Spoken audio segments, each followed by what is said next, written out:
शानदार मजबूती के साथ बाजार में होता हुआ कारोबार बचाया आखिरी 1.5 घंटा। सवाल यह है कि क्या ये तेजी बरकरार रह पाएगी या आएगी थोड़ी प्रॉफिट बुकिंग, या बढ़ भी सकती है। और दूसरा बड़ा सवाल है कि सोमवार के लिए अगले हफ्ते के लिए क्या करें तैयारी, पोजीशन आज कम करके जाना है या नहीं, बढ़िया क्लोजिंग हो रही है, फ्रेश खरीदारी करते हैं। ये दोनों सवाल हैं, लेंगे जवाब। स्वागत है आप सबका फाइनल ट्रेड में। नमस्कार, मैं हूं अनिल सिंह। नमस्कार, मैं हूं दीपांशु भंडारी। थोड़ा लड़खड़ाते हुए भी इस समय आपको बाजार देखें, पिछले 15 मिनट में ही थोड़ा ज्यादा एक्शन हुआ है। आइए इस एक्शन को भी समझते हैं और आज की बड़ी बातें क्या है ये भी जान लेते हैं। सर बताएं। बड़ी बातें पहले बता दूं दीपा, और बड़ी बातों में देखिए मजबूती के साथ 250 पॉइंट ऊपर है निफ्टी। हालांकि दिन के लो पॉइंट के आसपास है 17,250। ऐसे लो पॉइंट भी ज्यादा दिक्कत नहीं, इतना ऊपर सोचा था 250 पॉइंट ऊपर को डे लो बोलेंगे। हाँ, ये तो सोचा नहीं था, बिल्कुल सही बात है। और बैंक निफ्टी कंपैरेटिवली काफी मजबूत है, 2% से ज्यादा, और 39,500 के बेहद करीब ट्रेड करता हुआ दिख रहा है। यहाँ पर मजबूती बरकरार है।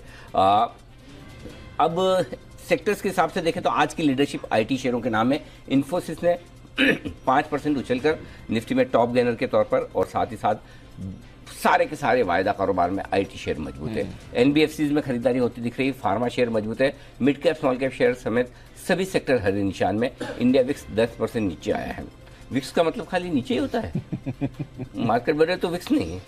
वॉलेटिलिटी दोनों तरफ होनी चाहिए पर होती नहीं। लेकिन विक्स ये भांपता है कि आगे चलते हुए समय में आप बाजार में कितना उतार चढ़ाव होने की उम्मीद करें। तो अगर आपको लगता है कि उतार चढ़ाव कम होगा तो विक्स कम हो जाता है। विक्स बाजार के उतार चढ़ाव को नहीं, बाजार में हो सकने वाले उतार चढ़ाव की भावनाओं को बताता है। तो इस वक्त उतार चढ़ाव होने की भावनाएं थोड़ी सी लोगों में तेजी के मूड के साथ कम हो जाती है। डाउ फ्यूचर्स मजबूत होकर एकदम सपाट हो चुके हैं। 150-200 पॉइंट ऊपर थे, अब 45 पॉइंट नीचे है। और इसी वजह से हम भी थोड़ा डाउ फ्यूचर्स का साथ दे रहे हैं, देना भी चाहिए ना। यूरोप 1% मजबूत है आज के सेशन में। तेजी है यूरोप में, लेकिन ऐसा कोई मतलब बहुत आज ले लो कल नहीं मिलेगा काइंड ऑफ ऐसी फीलिंग कहीं भी नहीं है, ना हमारे यहाँ ना यूरोप में। और रुपया आज अनिल जी बहुत वॉलेटाइल रहा है। वैसे अगर आप देखेंगे तो 5 पैसे ही कमजोर दिख रहा है। करेक्ट। बट वॉलेटिलिटी इतनी रही क्योंकि एक बार में 20-22 पैसे मजबूत हो गया था, वहां से गिरकर अब 5 पैसे कमजोर हुआ। तो थोड़ा एक्शन करेंसी मार्केट में भी चल रहा है। और बॉन्ड मार्केट में तो कल हमने देखा इन्फ्लेशन डेटा के बाद काफी उतार चढ़ाव हुआ है। तो थोड़ा समझाएं अनिल जी, जैसे मैं कह रहा था 250-225 पॉइंट ऊपर, बट डेज लो पर बाजार। बैंक निफ्टी भी थोड़ा 39,400 के लेवल पर आ रहा है और डाउ फ्यूचर भी थोड़ा लड़खड़ा है। तो एक जो बाउंस बैक आना था वो आ गया या फिर सस्टेन कर लेंगे वापस, ये संभलने के लेवल्स आ रहे हैं? कैसा देख रहे हैं सर? सवाल बड़े मुश्किल पूछते हो आजकल आप। सर एक्शन ही ऐसा हो रहा है बाजार में। 17,350, 325, 350 जो आपकी मर्जी हो रख लीजिए। 331 है एग्जैक्ट लेवल, है ना? इसके ऊपर क्लोजिंग चाहिए। 17,331। अगर इसके ऊपर आपने क्लोजिंग दे दी तो जो आप चाहो मैं तथास्तु कर दूंगा। ठीक है। बैंक निफ्टी, चलो आपको लग रहा होगा कि मैं कुछ ज्यादा ही मांग रहा हूँ, 350-100 पॉइंट ऊपर की क्लोजिंग 1.5 घंटे में, ऐसा थोड़ी होता है। डाउ फ्यूचर सपोर्ट नहीं दे रहे हैं, I am asking too much. तो फिर मैं बैंक निफ्टी पे आता हूँ, वहां पर ज्यादा नहीं चाहिए मुझे। 39,600 की क्लोजिंग दे दीजिए। 570 का तो आज हाई है। हाँ, तो बस 550 की चाहिए बेसिकली। इसलिए 600 बोला है मैंने। 39,600 की दे दीजिए। 150 पॉइंट ही है बैंक निफ्टी के लिए। 150 पॉइंट बढ़ना मुश्किल है, कमजोर भी नहीं है। 39,600 के ऊपर बैंक निफ्टी बंद होता है तो अगले हफ्ते के लिए संकेत बहुत अच्छे हैं। निफ्टी 17,331, जिसको आप 17,350 मान लें, 325 मान लें, जो भी 5-15 पॉइंट अपना दिमाग लगा लेंगे हम खुद, तो वो उसके ऊपर हम बंद होते तो अच्छे हैं, कोई दिक्कत वाली बात नहीं। लेकिन जहां भी बंद होंगे वैसे अच्छे ही हैं, लेकिन ज्यादा अच्छे होने के लिए आपको जो चाहिए वो दोनों लेवल्स मैंने बता दिए। इसके ऊपर क्लोजिंग होगी तो आप अगले हफ्ते के लिए, तो आपके पहले सवाल का जवाब, अगले हफ्ते के लिए हम पोजीशन कैरी करें या ना करें। 17,600, 39,600, 17,350, ये दो लेवल पर बंद होता है बाजार। इसके ऊपर बंदा 100% लेके जाइए।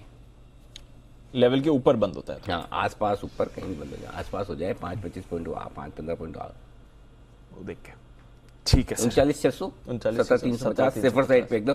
वहां पे तो सोचने 39,550 पे थोड़ा सोचना पड़ेगा, 17,335 पे थोड़ा सोचना पड़ेगा बस। ठीक है, थोड़ा अभी डिस्टेंस है, देखते हैं आने वाला 1.5 घंटा कैसा एक्शन आपको दिखाता है। आइए फिर अनिल जी स्ट्रैटेजी भी देने के लिए तैयार हो रहे हैं और थोड़ी देर में मेहमान भी हमारे सारे जुड़ जाएंगे। तब तक बाजार के इंपॉर्टेंट ट्रिगर्स और साथ ही खबरें नुपुर और अरमान के पास हैं तैयार। नुपुर, गुड आफ्टरनून, बताएं ट्रिगर्स। Good afternoon. नतीजों की तो बारिश शुरू है, तो Bajaj auto, Shree cement, Oberoi realty, जेसडेल, टाटा एलेक्सी के नतीजे आज आने वाले हैं। आरबीआई की तरफ से जो एमपीसी की मीटिंग हुई थी उसके मिनट्स आते दिखेंगे।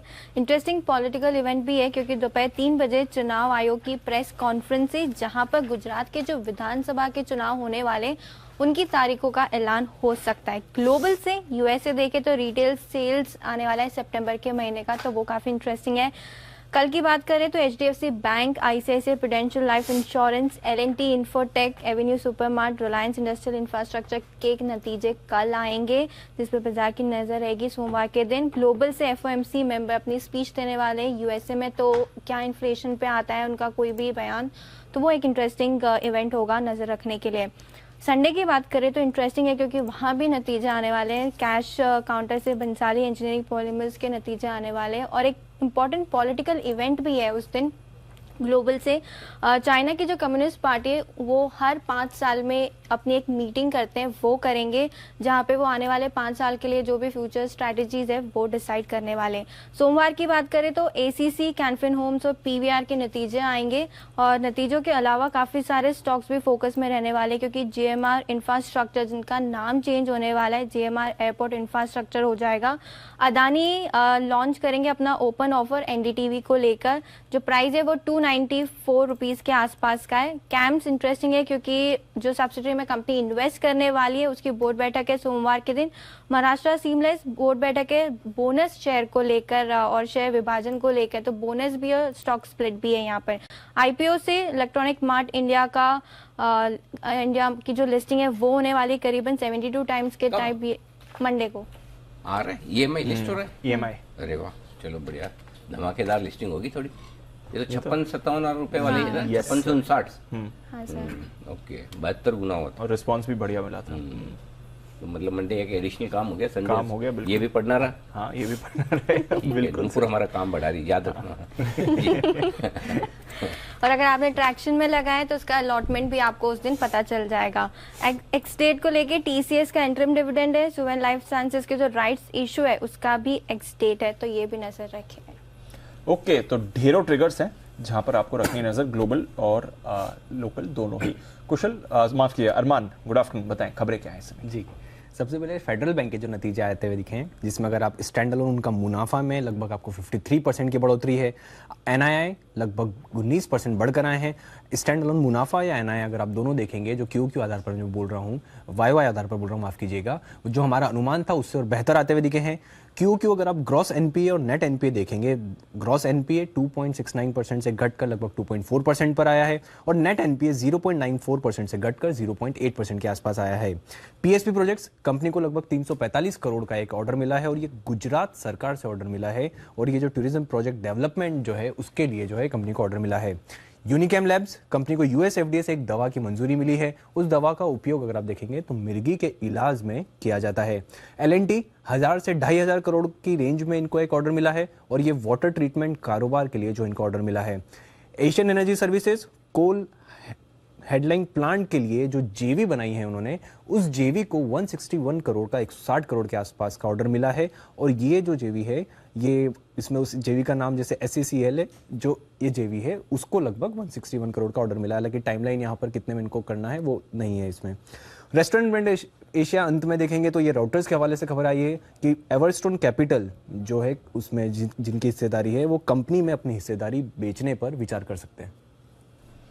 ओके, ये तो वाला है ना burger king. Yes sir, burger king. तो इसमें कौन बेचा है इससे? एवरस्टोन। Yes sir. कितनी हिस्सेदारी इनके पास?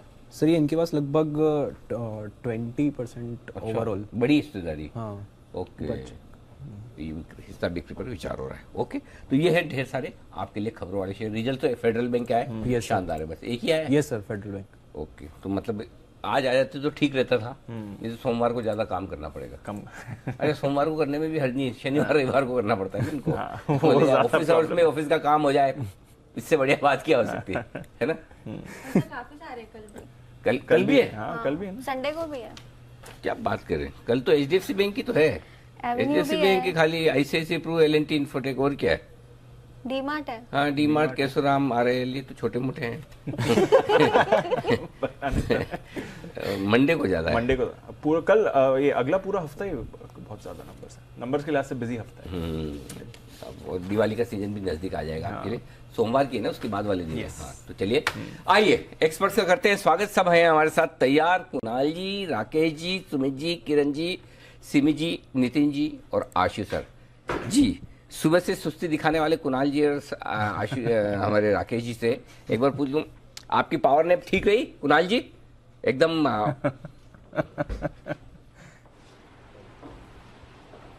अनिल जी वो सब तो ठीक है अनिल जी। अभी आप डीमार्ट को अनिल जी छोटा मोटा कह रहे थे, हाँ, तो अनिल जी इसके पीछे की का आपका भाव समझना चाहता हूँ अनिल जी। सिर्फ मैं टेस्टिंग कर रहा था कि आप पूरी आपको जागरूक दाम अवस्था में छोटा है, लग रहा है। आप पूरी तरह से जागरूक अवस्था में है या लंच के बाद वो आफ्टरनून सिएस्टा उस वाले मोड में है, यही चेक कर रहा था। आप जागते हुए पाए गए सर। डीमार्ट बहुत बड़ी कंपनी है, थोड़ी और बड़ी हो जाएगी जिस दिन वायदा कारोबार में आ जाएगी। बस एक ही चीज बाकी रहेगी। आशु सर सही कह रहा हूँ गलत? चुप चुप बोलिए अनिल जी, चुप चुप बोलिए। आशु सर से राय ले ली जाए।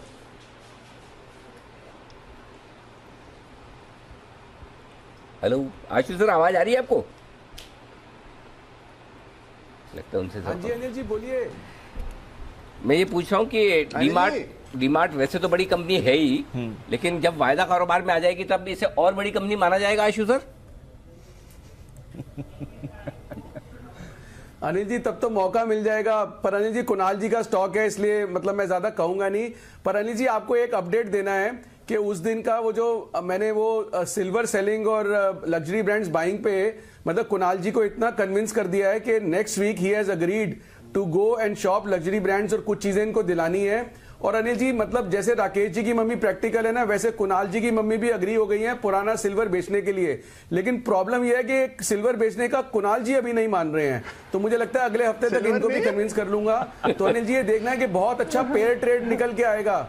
अनिल जी एक बहुत अच्छा पेयर ट्रेड निकल के आएगा लोगों के लिए कि अच्छी चीजों में इन्वेस्ट करो और खराब चीजें बेचो जो एक भाव के ऊपर आ चुकी हैं। ओके, दिल्ली वाले कौन है? नितिन जी। हाँ, ओके।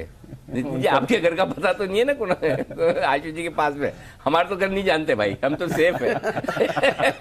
जिसके घर पहुंच गए जी। बंसल जी, अनिल जी एक मिनट। बंसल जी, बंसल जी, अनिल जी आशु जी को 25% अनिल जी आशीष जी को अनिल जी 25% का डिस्काउंट मिलता है। अगर छोटा मोटा डिस्काउंट शॉपकीपर दे रहा होता है ना लग्जरी ब्रांड्स पर, जो दिन आपने कठिन अनिल जी नाम लिए थे, रेडो, रोलेक्स अनिल जी हम भी ले लेते हैं, उसके ऊपर के जो कई ब्रांड्स हैं, बेल्ट्स के, पेन्स के, घड़ियों के अनिल जी, सब में 25% का ऑफ मिलता है। पीछे कुणाल जी को अनिल जी शॉपिंग करा के लाए थे, वो 15% डिस्काउंट दे रहा था। इन्होंने उसके एम्प्लॉय को अनिल जी डांटा, मालिक का है, मालिक अनिल जी दुबई बैठा हुआ था, उसको कॉल लगवाई, 25% का डिस्काउंट दिलाया और कुणाल जी को पेन खरीदवाया अनिल जी। बढ़िया है, खुद के लिए तो 100% डिस्काउंट में लेते हैं, आपको 25 दिलवाया, समझा करो। चलिए बढ़ते आगे, आप सभी मेहमानों का स्वागत है। और इस बीच एक स्टॉक जो आज जबरदस्त एक्शन में, वो है जीएनएफसी। तो सिमी जी हमारे साथ है। पहले तो सिमी जी को बधाई, बधाई वागले साहब को, बधाई हिमांशु जी को। तीनों ने आज सुबह सुबह जीएनएफसी खरीदारी करने की राय दी। हमारी तरफ से एक्सक्लूसिव रिसर्च भी आई थी। Yes. और साथ ही हमने बताया भी सबसे पहले कि आपको किस तरह से 3 दिनों से लगातार 5% के ऊपरी सर्किट पर ये चल रहा है। और सिमी जी ने आज कही था कि ये 700 तो आज ही होना चाहिए। सिमी जी जरा अपडेट दीजिए एक बार। जी बिल्कुल Anil ji, very good afternoon. मैंने तो दिया था उस समय कॉल, मैंने आज ही का टारगेट दिया था 700, 722, 700 तो हो गया, अब 722 तक जाने का इंतजार है। अच्छा है, और लोअर लेवल से मिल रहा था, इसमें मतलब चूक जाने का कोई चांस ही नहीं था। एक तो कल से ही आप लोग ने इसमें मतलब कॉल्स दे रहे हैं कि बहुत ही अच्छा न्यूज़ था और इसके बाद ये चलना था। कल चला नहीं था क्योंकि एकदम फैग एंड में मिला था न्यूज़, और आज सुबह मैंने देखा कि वो कल का हाई क्रॉस करके आगे निकल गया था और 4-5 ट्रेडिंग सेशन का जो भी हाई था वो क्रॉस कर गया था, इसलिए मैंने दे दिया था, तो वो चल गया। अभी 722 क्रॉस करेगा तो इसमें फ्रेश मोमेंटम देखने को मिलेगा। और इनफैक्ट ये स्टॉक जिस रेंज से नीचे आया है, मुझे लगता है कि अगर पेशेंस है तो होल्ड करेंगे तो वहां तक भी ये स्टॉक जा सकता है, पर स्टॉप लॉस को ट्रेल करते रहना है क्योंकि मार्केट ओवरऑल अच्छा नहीं लग रहा है, मार्केट का अंडरटोन खराब है, इसलिए स्टॉप लॉस के साथ ही होल्ड करना है। ये है आपके लिए राय। लेकिन अगर आशु जी स्टॉक मार्केट में नहीं होते तो आशु जी के लिए सबसे बढ़िया प्रोफेशन क्या हो सकता था? कोई आइडिया लगा सकता है? आप में से कोई आइडिया लगा सकते? जी बंसल जी। अनिल जी मैं आइडिया भी लगाऊंगा, सब कुछ बताऊंगा। अनिल जी पहले बिल्कुल बजवाइए अनिल जी, ये सब में स्टॉक निकल रहा है, हमारा रिकमेंडेड स्टॉक है, लास्ट एंड फाइनल कॉल है अनिल जी। उसके बाद अनिल जी मैं आपको आशु जी के बारे में भी बताऊंगा कुछ चीजें जो अरे रुको, इतना लंबा बोलोगे बिगुल में देर हो जाएगी। बंसल जी के लिए बिगुल जल्दी से।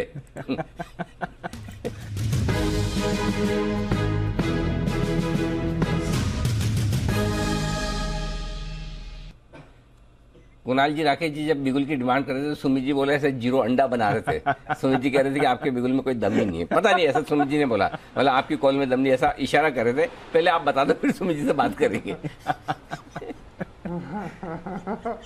देखिए अनिल जी, हमारा जो ये स्टॉक है हमने पहले भी रिकमेंड करा हुआ है, इसको मिस नहीं करना। ओवरवेट खरीदारी की राय है। आईडीएफसी पे अनिल जी दूसरी बार रिकमेंड कर रहे हैं। नीट क्लीन क्लियर ब्रेकआउट है। वीकली चार्ट पर कई लोग अनिल जी, कई नौसिखिए ऐसे होते हैं जो वीक की क्लोजिंग की वेट करते हैं। वीकली क्लोजिंग भी मिल रही है और यहाँ पर हमने सिमी जी से इंस्पायर्ड होकर 3 टारगेट दिए हुए हैं। छोटा टारगेट है 110 रुपए का, फिर एक 120 रुपए का, फिर 140 रुपए का। तो अनिल जी सिमी जी का भी समर्थन है हमको, तो सुमित जी शायद अकेले ही रह जाएंगे अगर उनका समर्थन नहीं मिला। आईडीएफसी हमारी ओवरवेट खरीदारी की राय है। ओवर टू कुणाल जी। अरे जी देखिए, पहले भी मैंने और राकेश जी ने बड़े जोर के साथ इसमें खरीदारी की राय दी थी और अब दोबारा दे रहे हैं। अनिल जी बड़ा ब्रेकआउट चार्ट पर आता हुआ दिख रहा है। हमारे बड़े एग्रेसिव टारगेट्स हैं, मौजूदा स्तरों पर बाय करके चलें। यहां पर एक 74.50 का रिवाइज स्टॉप लॉस रख लें, 74 हाफ का। ऊपर जो पहला टारगेट है वो 81 रुपए का, 81 का पहला टारगेट, इवेंचुअल टारगेट 85 रुपए का, 85 रुपीज की ओर कूच कर रहा है आईडीएफसी, तुरंत बाय करें। आईडीएफसी में खरीदारी करने की राय 77 रुपए में, 74 रुपए 8 आना में लगाएं स्टॉप लॉस, 81 और 85 रुपए के टारगेट के लिए। जी सुमित जी बताएं। अनिल जी आप पूछ रहे थे ना क्या करेंगे अगर ये नहीं होते तो एनालिस्ट। हाँ अच्छा, आशीष जी का। हाँ बताइए आशीष जी का क्या करेंगे बताइए। तो मैंने सोचा कि वो जलेबी मिठाई बहुत अच्छी बना सकते हैं। अच्छा, तो जलेबी वाला इशारा था क्या? गोल गोल। ओके। अच्छा, और भी किसी भाइयों को कोई ऐसा आइडिया समझ में आए तो बताइएगा, नहीं तो मेरे दिमाग में एक बहुत बढ़िया नोबल प्रोफेशन आया है, मैं बताऊंगा थोड़ी। क्या नहीं कर सकते ये तो क्लियर है। क्या? एंकर। अच्छा एंकर, वो एंकर नहीं बना। आशीष जी देखो सर्टिफिकेशन आ गया है। दीप की तरफ से एंकर तो नहीं बन पाएंगे, चलो मेरी भी सेफ्टी हो गई दीप। ओके, अपना प्रोटेक्शन कर लिया अब। बिल्कुल 100%। अनिल जी। जी सर। अनिल जी दीपांशु इतना प्यारा लड़का है ना। हाँ। तो दीपांशु को सब माफ है अनिल जी। दीपांशु के लिए मैं तो एंकर बनना भी छोड़ दूंगा। वाह, तो दीपांशु लेकिन अगर एंकर नहीं बन रहे हैं तो हम चाहते हैं कि इन्हें एक बढ़िया सम्मानजनक पोस्ट मिले, इज्जत वाले ओहदा मिले। बिल्कुल मिलनी चाहिए। क्या दीपम सेक्रेटरी बना दो। देखो फिर पीएसयू डाइवर्समेंट ऐसा होगा। धड़ाधड़ जो कुणाल जी और राकेश जी के घर पे जाके बेचने की प्लानिंग जो चल रही है वो पूरी तरह एग्जीक्यूट करने में। कुणाल जी मेरा आइडिया ठीक है? अनिल जी बहुत उम्दा आइडिया। अनिल जी आशु जी का फोन आया, उन्होंने कहा कि चांदी बेच करके जूते और पेन बेल्ट लेने हैं। मैंने कहा आशु जी चांदी नहीं है, तो उन्होंने कहा शेयर बेच दो अपने। तो अनिल जी अब ये योजना बनी है कि कुछ शेयर बेचकर ये सब चीजें खरीदी जाए। इतने सालों तक तो पैसे शेयर खरीद के बनाए ना। बढ़िया है, चलो अच्छा आइडिया है, लेकिन उनका कहना है कि सब यही रह जाएगा, लाइफ नहीं एंजॉय की। हाँ ये बात ठीक है, साथ साथ में उतने बेचते रहो जिससे लाइफ एंजॉय कर पाए। लेकिन आइए बढ़ते आगे और अब आशु जी से ले लें एक बार उनकी तरफ से मार्केट का आउटलुक भी, और अगर कोई स्प्रेड भी है ना बताएं सर। अनिल जी देखिए, मार्केट अभी भी रेंज बाउंड है। आज कोई जो गैप से खुला अनिल जी कोई बहुत मजा नहीं आया। मतलब मजा इसलिए अनिल जी, अगर आप स्टॉक प्राइसेस देखें तो मैं तो पूरी स्क्रीन अच्छी वाली खंगाल दी जैसे आप कई बार करते हैं। 2-4 लेगार्ड्स जो थे लार्ज कैप, एचडीएफसी बैंक या इन्फोसिस, एचसीएल टेक, और अनिल जी 1-2 स्टॉक्स को छोड़ के कुछ नहीं दिख रहा था। तो अनिल जी मैं एक चीज बोलता हूं कि आज भी मैंने टाइमली ट्वीट कर दिया था और सारे सुबह क्लाइंट्स को बोल दिया था कि today is a very good day to sell calls, out of the money calls, चाहे वो इंडेक्स में बेचे। अनिल जी एक तो मार्केट थोड़ी सी करेक्ट की है और विक्स कम की है। अनिल जी सारी की सारी बैंक निफ्टी की कॉल्स 50% ऑलमोस्ट रिट्रेस कर गई हैं। तो अनिल जी देखिए हर बार होता है कि ना कि एक स्मार्ट ट्रेड ढूंढना पड़ता है। तो आज का जो ट्रेड हमने ढूंढा वो ये था कि जो गैप अप खुल रहा है ये चाहे सस्टेन करे या नहीं करे वो सेकेंडरी है, कि ये मतलब ऊपर में कुछ ज्यादा एक्साइटमेंट नहीं देगा। तो इसमें आज बेस्ट डे था और अनिल जी अभी भी है कॉल्स बेचने के लिए। सारी कॉल्स आधी हो गई हैं और अनिल जी मार्केट में ज्यादा मारी नहीं है। जैसे 17,000 हम कह रहे थे ब्रेक नहीं कर रहा, ऐसे अनिल जी 17,400-500 को मतलब कुछ है नहीं, कुछ मजा नहीं है।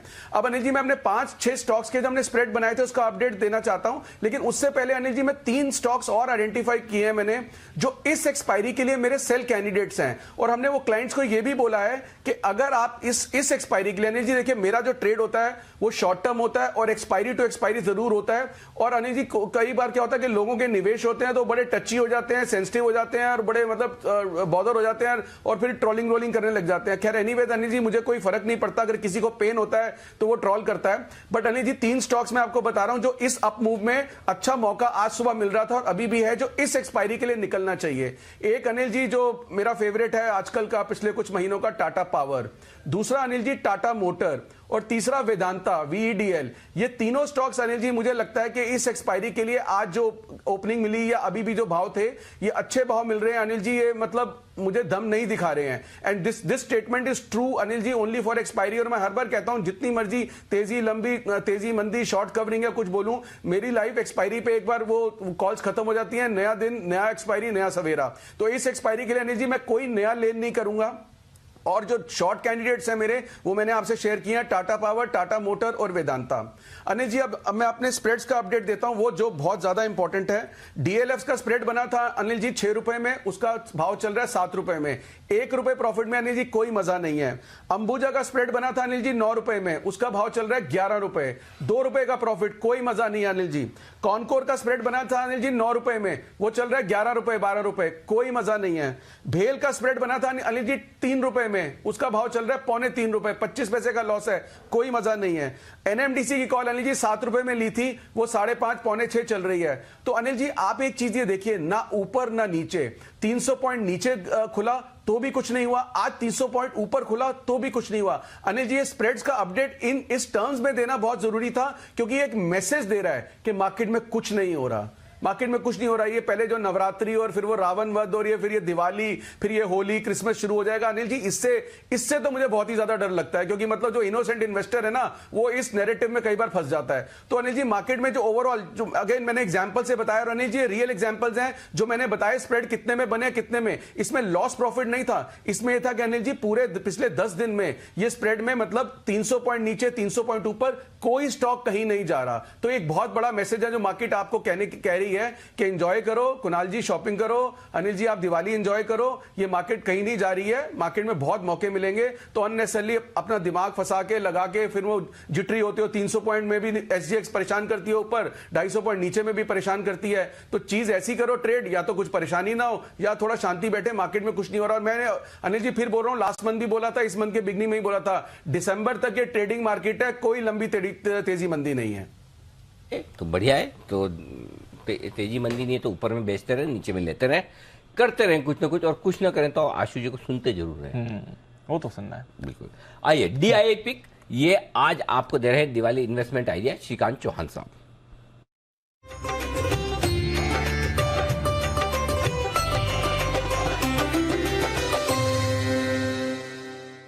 इस बार का मेरा दिवाली पिक है शॉपर स्टॉक, और उसकी सबसे बड़ी वजह यही है कि ये स्टॉक ने अपने करंट रैली में कई सारे स्विंग हाई को क्रॉस किया है।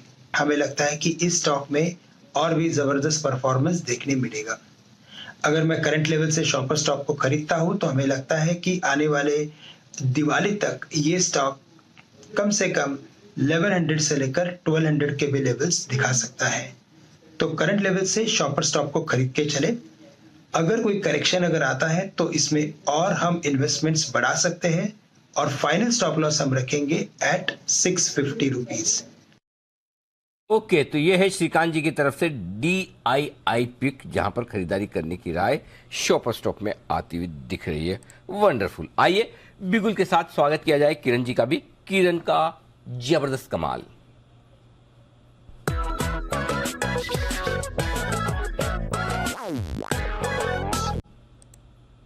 किरण जी बताएं सर। अनिल जी आफ्टरनून।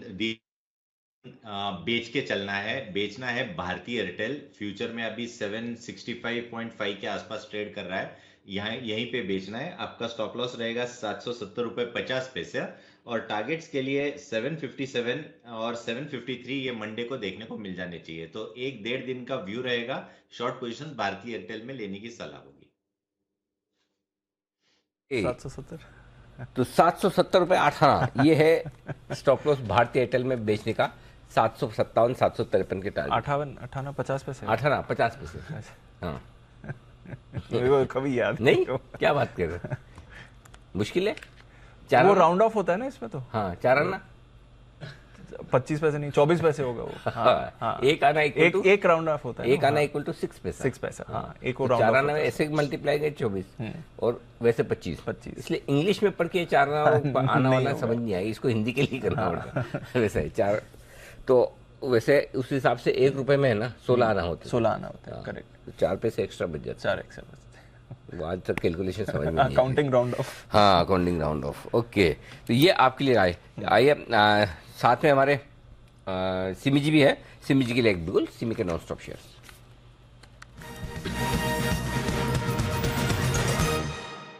सिमी जी बताएं। अनिल जी सेल करके ही चलेंगे क्योंकि निफ्टी ऊपर में सस्टेन नहीं किया और डे लो के आसपास है। अभी एक स्टॉक मेरा रडार पर है जो मुझे लगता है कि एक बार तो लोअर लेवल्स दिखा सकता है, क्योंकि स्टॉक में मोमेंटम अच्छा था, आज थोड़ा सा मतलब सरेंडर कर चुका है। 1390 के आसपास है ट्रेंड में सेल करके चलने का सलाह होगा। 1370 का पहला टारगेट, 1355 का दूसरा टारगेट के लिए ट्रेंड को सेल करके चलेंगे। स्टॉप लॉस लगाएंगे 1410 का। ये छोटा सा 2 टारगेट्स मैंने दिया है। अब मैं तीसरा टारगेट नहीं दे रही हूँ क्योंकि ये सेल साइड में दे रही हूँ और मार्केट भी डे लो के आसपास है। थोड़ा बहुत उछाल कूद आ सकता है, पर ये स्टॉक जो लगता है मुझे कि आने वाले 1 से 2 ट्रेडिंग सेशन में थोड़ा बहुत सरेंडर कर सकता है। बहुत चल चुका है और मार्केट वीक है, तो ट्रेंड को सेल करके देखेंगे। 1370 का पहला, 1355 का दूसरा। ओके, तो यहाँ पर बिकवाली करने की राय लगातार दूसरे स्टॉक में सिमी जी की तरफ से भी। आइए नितिन जी हमें बताएंगे श्री सीमेंट पर चार्ट्स और वायदा कारोबार के डेटा के लिहाज से उनकी राय नतीजों से ठीक पहले, और नतीजे आने वाले हैं आज बाजार बंद होने के बाद। तो आज और सोमवार तक के लिए नितिन जी आपको स्ट्रेटेजी बनानी है, और इसके लिए मैं आपको दे रहा हूँ भरपूर समय। और वो इसलिए कि जब तक आप स्ट्रेटेजी देखेंगे, डेटा देखेंगे, तब तक अरमान हमारे साथ तैयार है नतीजों का अनुमान बताने के लिए। अरमान बताएं अनुमान। जी सर, इनके स्टैंड अलोन क्रिएटिविटी होनी चाहिए। हाँ, कहीं भी बन सकती है, ऐसा नहीं है। आदमी सोचे तो कहीं भी हो सकती है। ऐसे ऑल्टरनेट करियर की बात हो रही थी। हाँ, पोएट तो है। हाँ, वो तो बढ़िया होना चाहिए हमेशा। कोई भी कुछ भी काम करे, हाथ में हुनर होना चाहिए। हाँ, अपने पास थोड़ी जैन साहब जैसे अपन अच्छे जाने वाले संगीतज्ञ है और सुमित जी जैसे बढ़िया दिखने वाले हीरो हैं। हमें तो कुछ ना कुछ ऐसे छोटा मोटा काम ही करना पड़ेगा, क्रिएटिव काम। हाँ, इसी तरह का। जी अरमान बताएं। इनके स्टैंड अलोन YOY नतीजे हैं, तो जो हमारा अनुमान है कि इनकी आय में आपको लगभग 19% 18.6% टू बी प्रिसाइज यहाँ पर इतना आपको बढ़त दिख सकती है। अगर आप कामकाजी मुनाफे की बात करेंगे, कामकाजी मुनाफे में आपको कटौती आती हुई दिखेगी। यहाँ पर 28% से घटकर वो 15% के आसपास आने का अनुमान है। उसका मुख्य कारण ये है क्योंकि जो वेरिएबल कॉस्ट अगर आप देखेंगे इनकी प्रति टन लगभग 82% बढ़ी है, पर जो रियलाइजेशन है, जिस भाव पर इन्होंने सीमेंट बेची है, वहां पर लगभग सिर्फ 6% की बढ़ोतरी आने का अनुमान है। उसके चलते क्या होगा कि रियलाइजेशन कम बढ़ी है, वेरिएबल कॉस्ट ज्यादा बढ़ी है, तो इसीलिए इनके मार्जिन पर इंपैक्ट है। और इसी कारण इनका EBITDA पर टन अगर आप देखेंगे तो वो 1421 से घटकर सिर्फ 1817 पर आने का अनुमान है। और उसी के साथ साथ मुनाफे में आप देखेंगे लगभग 58% की कटौती है, जो 578 करोड़ से घटकर सिर्फ 245 करोड़ तक का आने का अनुमान है। तो ओवरऑल आय और वॉल्यूम में आपको थोड़ी बहुत बढ़त दिखेगी, पर क्योंकि जो वेरिएबल कॉस्ट है वो काफी बड़ी है, तो उस कारण मार्जिन और EBITDA पर टन पे आपको दबाव दिखेगा। ओके, तो ये है श्री सीमेंट के नतीजे का अनुमान। मतलब तोड़ फोड़ बहुत से दमदार रिजल्ट नहीं सर, मार्जिन में वो जो Q1 में था, सीमेंट में पहली कंपनी है ना यस सर रिजल्ट देने वाली। Yes sir. वैसे तो लिक्विड कम है, लेकिन नितिन जी को पूछ भी दिया और हमने समय भी पूरा दिया है। नितिन जी जरा बताएं आपकी राय श्री सीमेंट पर। देखिए जी, इसमें ऑप्शन में तो बहुत ज्यादा ओपन इंटरेस्ट नहीं है क्योंकि लिक्विडिटी नहीं है, बट इसमें जो सपोर्ट लेवल है वो 20,500 के आसपास काफी स्ट्रॉन्ग सपोर्ट है अगर हम लॉन्ग टर्म वीकली सारे स्ट्रक्चर्स देखें।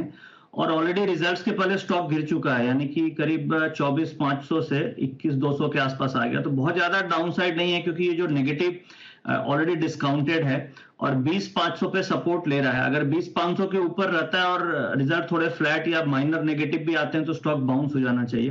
तो मुझे लगता है इस लेवल पे होल्ड पोजीशन बनती है, 20,500 का स्टॉप लॉस रखना चाहिए। और अगर ये 21,500 के ऊपर क्लोज देता है, जो एक ट्रिगर लेवल होगा, रेसिस्टेंस लेवल है, उसके ऊपर निकलेगा तो करीब 22,200 से लेके 22,400 की तरफ जा सकता है। तो ये है राय आपके लिए श्री सीमेंट पर आती हुई। आइए बिगुल, नितिन जी के लिए ही है पहले, और उसके बाद सेठी साहब है तैयार फोन लाइन पर निफ्टी के निशानेबाज नितिन मुरार का।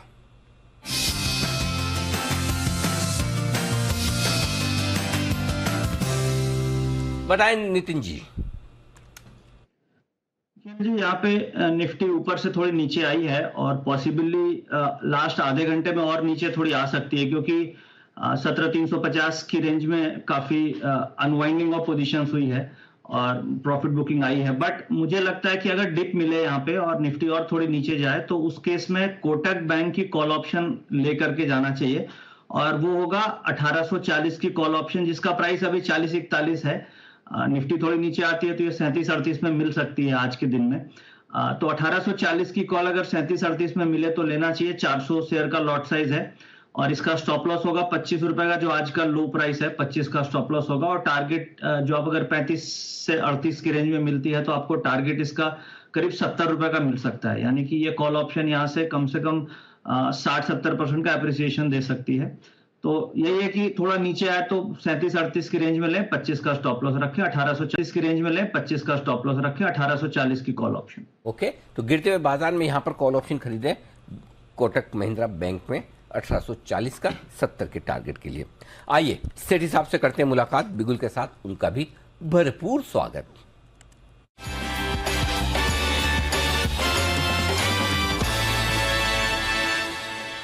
सेठी साहब, स्वागत है आपका। मूड माहौल देखते हुए दोनों ही बाय कॉल होंगे, दोनों ही कैश मार्केट के होंगे। Good afternoon Anil ji, good afternoon Deepanshu. बिल्कुल अनिल जी, 2 स्टॉक्स है कैश मार्केट के जिनमें खरीदारी करनी है। क्या बात है, वाह, वेरी नाइस। शुरुआत करें सर, पहला वाला बताएं। अनिल जी, जो आज का पहला स्टॉक है एक ब्रोकिंग स्टॉक है IIFL सिक्योरिटीज, जो अभी 69 के लेवल पे ट्रेड करता है। ये IIFL ग्रुप की ब्रोकिंग आर्म है जो कि इक्विटीज, फिर कमोडिटीज, करेंसी, इन सब सेगमेंट में काम करती है। रिटेल और इंस्टीट्यूशनल कारोबार है, बड़ा कारोबार है। पैन इंडिया प्रेजेंस है, करीबन 2.4 मिलियन क्लाइंट्स है, 2,500 से ज्यादा ब्रांचेज और सब ब्रोकर्स है, 500 सिटीज में भारत के प्रेजेंट है। बाकी अनिल जी, फंडामेंटल्स बहुत अच्छे हैं। Operating profit margin 41%, return on equity 26%, पिछले 3 साल का पैट का कैगर है 32% का। और हाल ही में हमने कल ही नतीजे आए थे एंजल वन के, जो कि इस सेक्टर की पहली कंपनी थी जिन्होंने नतीजे पेश किए। बहुत ही तोड़फोड़ नतीजे आए हैं एंजल वन के, और उसको देखते हुए मुझे लगता है जितने ब्रोकिंग कंपनीज है सबके इस तिमाही के नतीजे बहुत अच्छे रहने चाहिए। तो उस लिहाज से मुझे लगता है इस क्वार्टर के नतीजे को प्ले करने के लिए एक अच्छा स्टॉक है। और सबसे अच्छी बात है, वैल्यूएशंस के लिहाज से अपने पीएस से बहुत ही सस्ता है। 8 के मल्टीपल पे ये स्टॉक ट्रेड करता है, जबकि आप एंजल वन, ICICI सिक्योरिटीज, इन सबको देखेंगे तो बहुत ही कंपेयर टू IIFL सिक्योरिटीज बहुत ही महंगे हैं। तो मुझे लगता है इस स्टॉक को करंट लेवल्स पे खरीदना चाहिए। मेरा इसमें शॉर्ट टर्म टारगेट है 75, स्टॉप लॉस है 66। तो 66 का स्टॉप लॉस, 75 का टारगेट, बस 75 सिर्फ? हाँ बिल्कुल अनिल जी, 69 से 75 मतलब 10% के करीब का रिटर्न हो गया अनिल जी शॉर्ट टर्म में। ओके, ठीक है। बताएं सर दूसरी पिक। दूसरा स्टॉक अनिल जी मेरा एक पसंदीदा स्टॉक, पहले बहुत बार कवर किया हुआ है। स्टॉक का नाम है PCBL, जो पहले फिलिप्स कार्बन ब्लैक के नाम से जाना जाता था। 138 के लेवल्स पे अभी ट्रेड करता है। ये RP संजीव गोयनका ग्रुप की कंपनी है, जो कि भारत की सबसे बड़ी कार्बन ब्लैक बनाने वाली कंपनी है। 33 से ज्यादा देशों में प्रेजेंट है। और ये जो कार्बन ब्लैक है ये रबर के लिए काम आता है। तो जिस तरह से टायर सेक्टर परफॉर्म कर रहा है तो इसकी भी जबरदस्त डिमांड है। और इसके अलावा कंपनी स्पेशलिटी कार्बन ब्लैक भी बनाती है, जो कि पेंट्स है, प्लास्टिक्स, कोटिंग्स, केबल्स, इन सब सेगमेंट को कैटर करने में काम आता है। तो वहां से भी जबरदस्त डिमांड है। फिर हाल ही में इन्होंने अपने तमिलनाडु में ग्रीनफील्ड एक्सपेंशन किया है, जिसका भी आने वाले क्वार्टर्स में इम्पैक्ट, पॉजिटिव इम्पैक्ट देखने को मिलेगा। फंडामेंटल्स बहुत अच्छे हैं, अच्छे रिटर्न रेशियोज है, लो डेट कंपनी, फिर मार्केट इन्वेस्टर्स इन्वेस्टेड है, जैसे आशीष कचोलिया जी का इसमें 1.33% स्टेक है। फिर FIS भी बुलिश है, उन्होंने भी अपनी हिस्सेदारी हाल के क्वार्टर्स में बढ़ाई है और डिविडेंड यील्ड भी 3.5% का है, सस्ते वैल्यूएशन पे स्टॉक ट्रेड करता है और इस तरह की जो भी कंपनियां जैसे ग्रेफाइट इंडिया है, HEG है, इन सब में भी एक अच्छी तेजी देखी जा रही है। तो मुझे लगता है ये स्टॉक भी बहुत अच्छा करना चाहिए शॉर्ट टर्म में। 150 का टारगेट, 135 का स्टॉप लॉस। ये है आपके लिए IIFL सिक्योरिटीज और साथ ही साथ PCBL, जिसका भूतपूर्व नाम था फिलिप्स कार्बन ब्लैक लिमिटेड। यहाँ पे खरीदारी करें 135 का स्टॉप लॉस, 150 के टारगेट के लिए, इधर 66 का स्टॉप लॉस, 75 के टारगेट के लिए। ये है सेठी साहब की तरफ से 2 बेहतरीन पिक। आइए 2:30 बजे की स्टडी कर ली जाए जी। बिल्कुल सर, चलते हैं, लेते हैं अनिल जी की मार्केट स्ट्रैटेजी।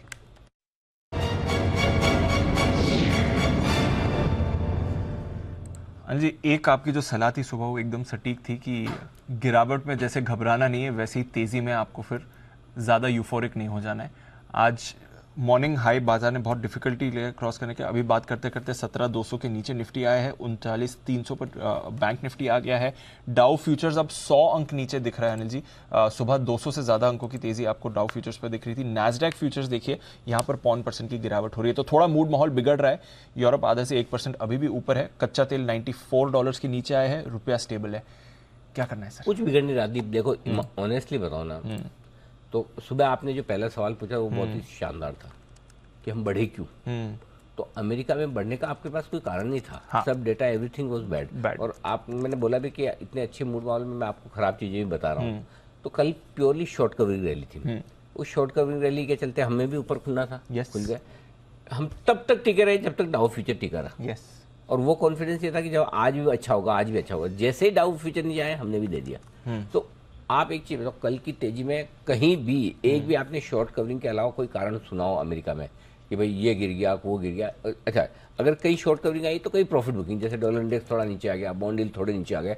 सो बेसिकली ये ट्रेड ज्यादा था बजाय इसके कि फंडामेंटल रीजन से अमेरिकी बाजार बढ़े हो। अगर इन्फ्लेशन नीचे आ जाता, फॉर एग्जाम्पल 7.8 आता, बढ़ता, तो समझ में आता, अरे वाह ये टिकाऊ वाला। तो एक ट्रेडिंग बाउंस, ये ट्रेडिंग बाउंस है। ओवर सोल्ड है, 6 दिन से गिर रहे, 7वें दिन और गिर गए, तो बढ़ना है, बढ़ गए। तो जैसे ही डाउ फ्यूचर नीचे आया, हम भी भाई चलो ठीक है, इनके साथ ही रहो। इतना क्लोजली लिंक 100%। भाई जब आपके पास अपना कोई माल दिमाग है नहीं, तो आप करो क्या? मामला सारा वहीं का वहीं है। दूसरी चीज जो दीप है वो ये कि ये बहुत क्लियर कट है, बहुत ग्लोबल मार्केट्स, अमेरिका जोर से गिरेगा उस समय अपने लेना है, और जोर से बढ़ेगा और उसकी वजह से बड़े गैप मिलेंगे तो देना भी है। तो जब 17,500 के पार निकल के टिकेंगे तो बड़ी तेजी करेंगे, 16,800 के नीचे बंद होंगे तो बड़ी मंदी करेंगे, 700 पॉइंट की रेंज में टाइम पास करेंगे। ये तो थोड़ा ज्ञान वो लंबा वाला हो गया। अब जहां तक आज का सवाल है, जो मुझे क्लोजिंग चाहिए वो मिलेगी नहीं 17,325 17,350 के ऊपर की नहीं मिलेगी। क्यों नहीं मिलेगी वो बता रहा हूँ। 17,300 के पुट पर 51 लाख शेयर हैं, कोल्स में 64 लाख शेयर है, हाईएस्ट है। तो अब आप वापस आओगे 17,300 325 की रेंज में, तो वैसे ही आपको प्रॉफिट बुकिंग बिकवाली आ जाएगी। तो अब जो ट्रेडर्स ओवरनाइट पोजीशन नहीं रखना चाहते हैं, वो अगर बाजार रिकवर होकर 300 325 के आसपास आए तो प्रॉफिट बुक कर लीजिए। पॉइंट नंबर 1 क्लियर है। पॉइंट नंबर 2, सपोर्ट का है।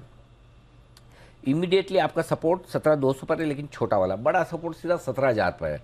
सो आई थिंक मेरे ख्याल से उस लिहाज से 17,175 17,225 की रेंज इमीडिएटली आपके लिए सपोर्ट का काम करेगी। इस रेंज में देखते हैं क्या कुछ होता है। क्लियर है, ठीक है। अब आइए बैंक निफ्टी 39,550 की क्लोजिंग की मैं बात बार बार कर रहा हूँ। आज का हाई दीप 39,570 है। Yes sir. तो 39,550 600 अगर इसके ऊपर बंद होते हैं तो ही लॉन्ग पोजीशन बनाकर जाना है, अदरवाइज जो है वो रखिए।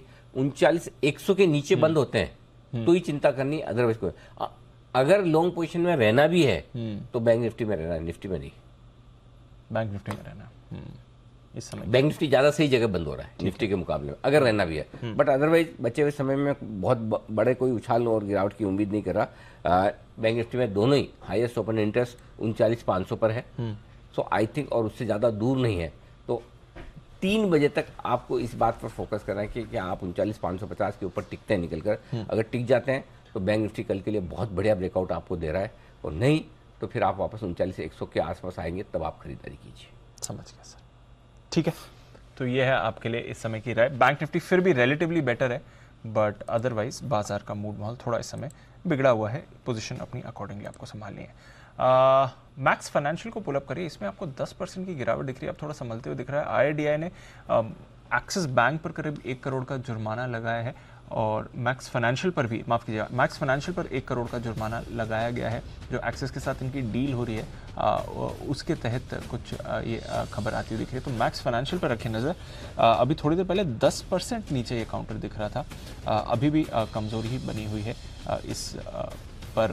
नितिन जी जरा एक बार चार्ट देखेंगे सर। मैक्स फाइनेंशियल 680 का लेवल, 8% नीचे अभी, बट थोड़ी देर पहले ऑलमोस्ट 10% भी नीचे था सर। तो ऑलरेडी स्टॉक डाउन ट्रेंड में है और आज अच्छे वॉल्यूम के साथ फिर से गिरावट आई है और विद नेगेटिव न्यूज तो बहुत ज्यादा बाइंग नहीं करनी चाहिए, इनफैक्ट अवॉइड करना चाहिए। पॉसिबली जो इनके इंपॉर्टेंट नेक्स्ट सपोर्ट लेवल आ रहे हैं वो करीब करीब 630 से लेके 620 की तरफ आ रहे हैं, अभी 684 के आसपास है, डाउन ट्रेंड में है और पॉसिबिलिटी ये बन रही है कि ये नीचे गिर सकता है 620 की तरफ, जो नेक्स्ट सपोर्ट लेवल है वहां तक नीचे आ सकता है। अगले सपोर्ट जो 620 का है वहां तक आपको ये जाते हुए दिख सकता है। नजर रखिए मैक्स फाइनेंशियल पर, इसमें आपको काफ़ी बड़ी गिरावट आ रही है। पेनल्टी अमाउंट इतना ज़्यादा नहीं है जितना आप स्टॉक पर गिरावट देख रहे हैं, तो थोड़ा समझते हैं कि एग्जैक्टली क्या क्या ऑब्जर्वेशंस आई हैं IIDI की तरफ से इस डील को लेकर, जिसकी वजह से आप इतनी बड़ी गिरावट काउंटर में देख रहे हैं। पर आइए, अरमान है हमारे। हाँ सर, लगा था, अभी थोड़ी देर पहले लगा था सर। हम खबर ये है कि 2 करोड़ का जुर्माना लगा है एक्सिस पे और 1 करोड़ का जुर्माना लगा है मैक्स लाइफ पर। मैक्स लाइफ इनकी सब्सिडरी कंपनी है जिसमें स्टेक बेची गई है, राइट। मतलब बेसिकली इंश्योरेंस कारोबार था, वो इंश्योरेंस कारोबार मैक्स फाइनेंशियल का एक्सिस को गया था, जहाँ तक मुझे याद है, करेक्ट। उस डील में अनियमितताओं को लेकर कुछ ये लगी है। मेरे ख्याल से मार्केट कहीं इस चीज को डिस्काउंट कर रहा है कि डील ही नहीं हो रही, क्योंकि बाकी तो इतना बड़ा मैटर है नहीं। 1 करोड़ 2 करोड़ की फाइन लगना या पेनल्टी लगना, पेनल्टी लगने का मतलब तो ये है कि अगर पेनल्टी लगाकर छोड़ दिया तो इसका मतलब डील तो हो रही है। एक तो ये होता है कि डील पर ही रोक लग जाए। आई थिंक 10% का रिएक्शन तो डील पर रोक लगने वाला होता है। Exactly sir. तो आई थिंक पता नहीं मार्केट का मुझे ओवर रिएक्शन लग रहा है, या फिर कोई ऐसी खबर है जो हमें पता नहीं, तब तो अलग बात है। लेकिन जितनी खबर आ रही है उस हिसाब से तो 10% गिरना बनता नहीं है, क्योंकि अगर 2 करोड़ की पेनल्टी एक्सिस पे लगी है, 1 करोड़ की पेनल्टी मैक्स पे लगी है, तो ठीक है, 1-2 करोड़ की पेनल्टी तो अगर किसी कारण से लगी है तो वो लग भी सकती है। इसका मतलब सही नहीं है, मतलब कहने का मतलब है रिएक्शन कितना होना चाहिए वो इम्पोर्टेंट है। सो आई थिंक ये है आपके लिए। तो एनीवे लेट्स सी क्या होता है। हम कुछ डिटेल्स भी हमने मंगाई है, लेट्स सी देखते हैं, हम थोड़ा सा समय दें एक बार जब तक देखें। लेकिन ये IIDI के इस पर ही आया है सर।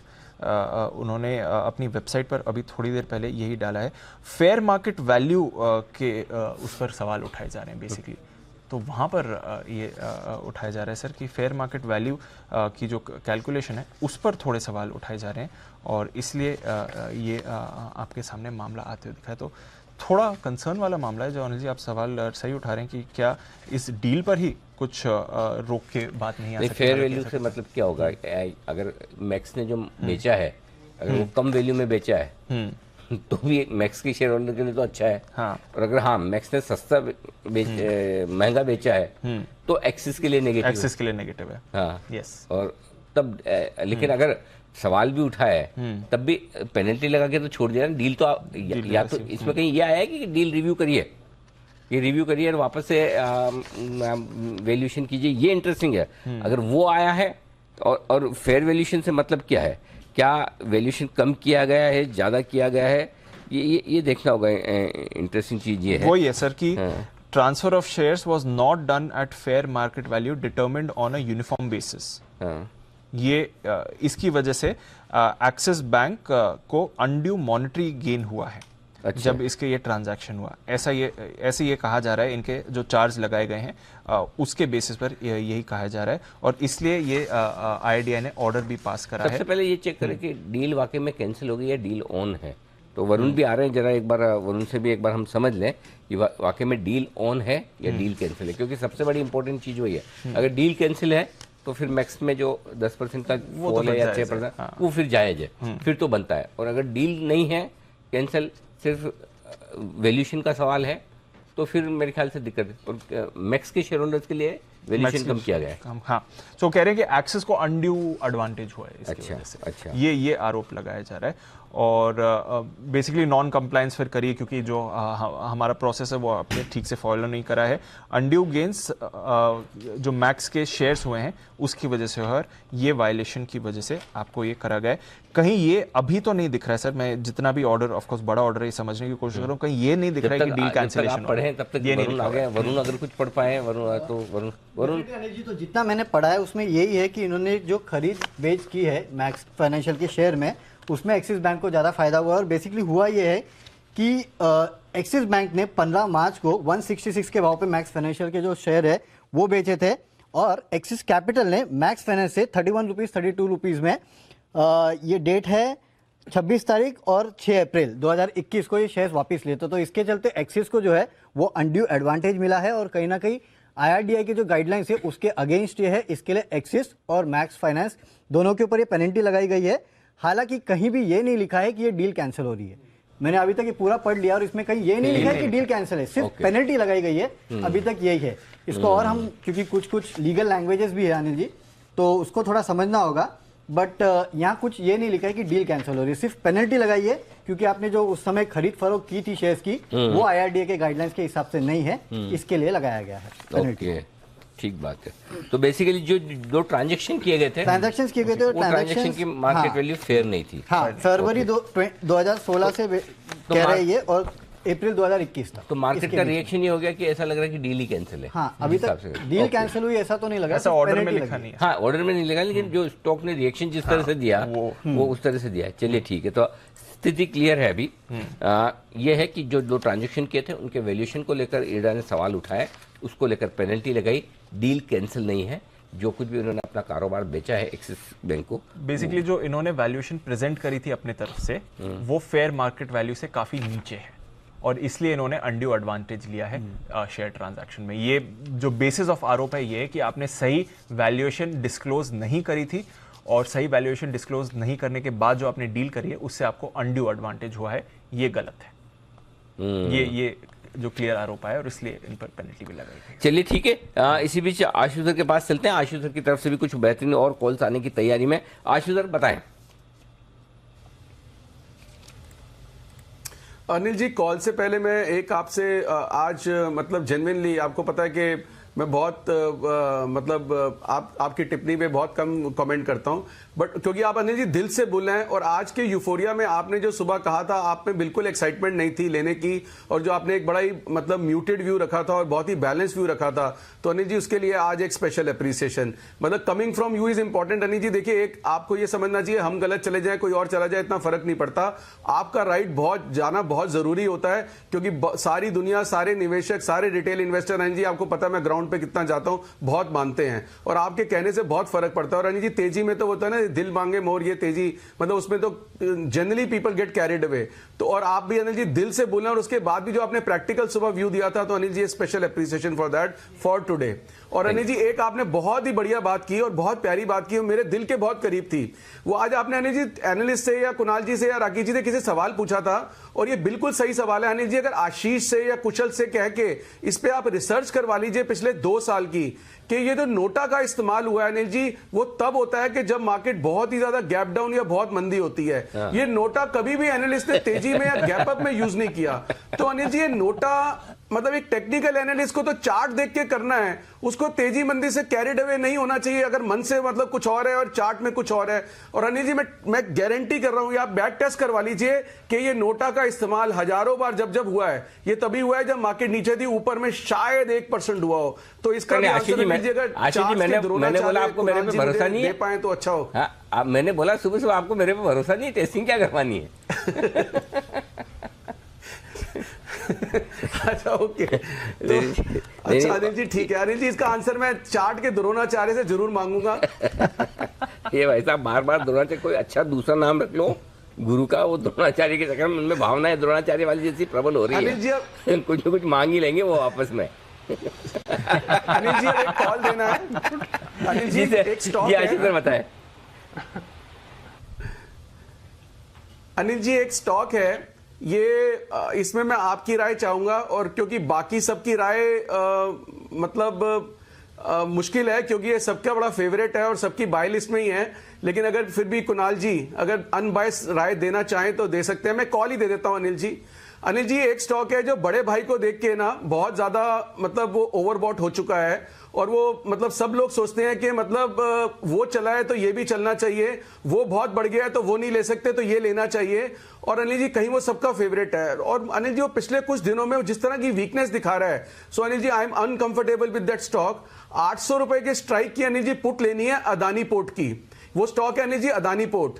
अदानी पोर्ट की अनिल जी 800 रुपए की स्ट्राइक की पुट लेनी है जो कि इन द मनी पुट है क्योंकि अदानी पोर्ट के फ्यूचर का भाव 785, 86, 87 है। वो मिलेगी अनिल जी 30-32 रुपए में और 760 की एक पुट बेचनी है। अनिल जी ये 1:1 पुट स्प्रेड बना रहा हूं मैं एक्सपायरी तक के लिए।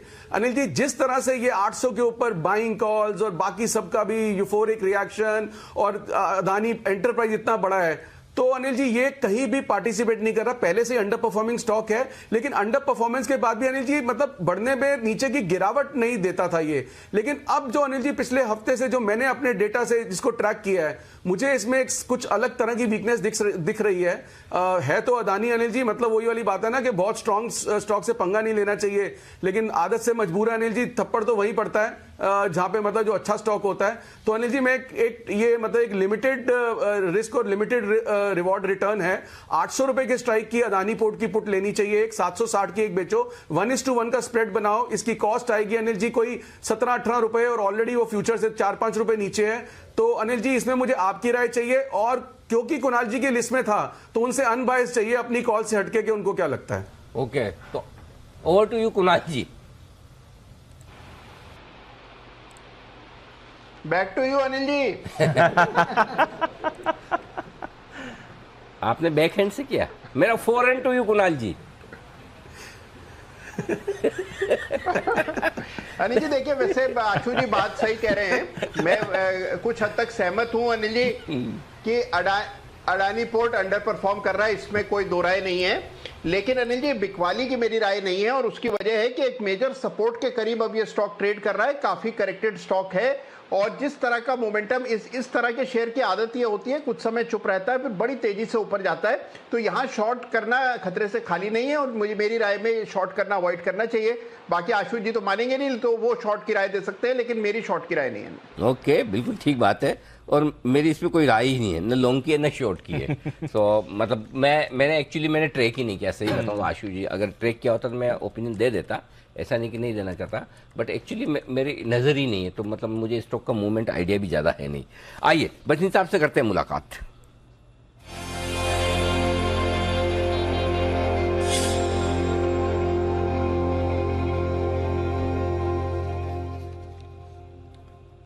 बचनी साहब स्वागत है सर। बताएं सर एक बार आपका आउटलुक अगले हफ्ते के लिए और साथ ही अपडेट्स भी। Good afternoon Anil ji. तो बिल्कुल सुबह मौका था प्रॉफिट बुक करने का इतने बड़े रैली के बाद, but don't miss the opportunities. ये एक दिन की इंट्राडे फॉल में मत जाइए और Dow future because globally there is a rally in the offing. Monday से बाजार वापस चलेंगे और ये अक्टूबर की सीरीज में turn out to be the best. तो दिवाली पर 18,000 की तैयारी कर लीजिए आप। अब उस दौरान जो आपने लेना है बेचना है आप अपना पोर्टफोलियो बनाइए। फिर ये मत कहिए कि 300 पॉइंट बढ़ के मेरे को कुछ दिखा नहीं और लेने की चेष्टा नहीं, क्योंकि माल ही नहीं है।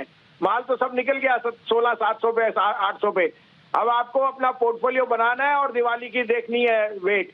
और ये मंडे ट्यूसडे से वापस बाजार घूमेगा अनिल जी और घूमेगा बहुत तेज। जिस दिन 17,400 या आज का हाई मंडे को निकला ये 18,000 आपको दिवाली पे दिख जाएगा।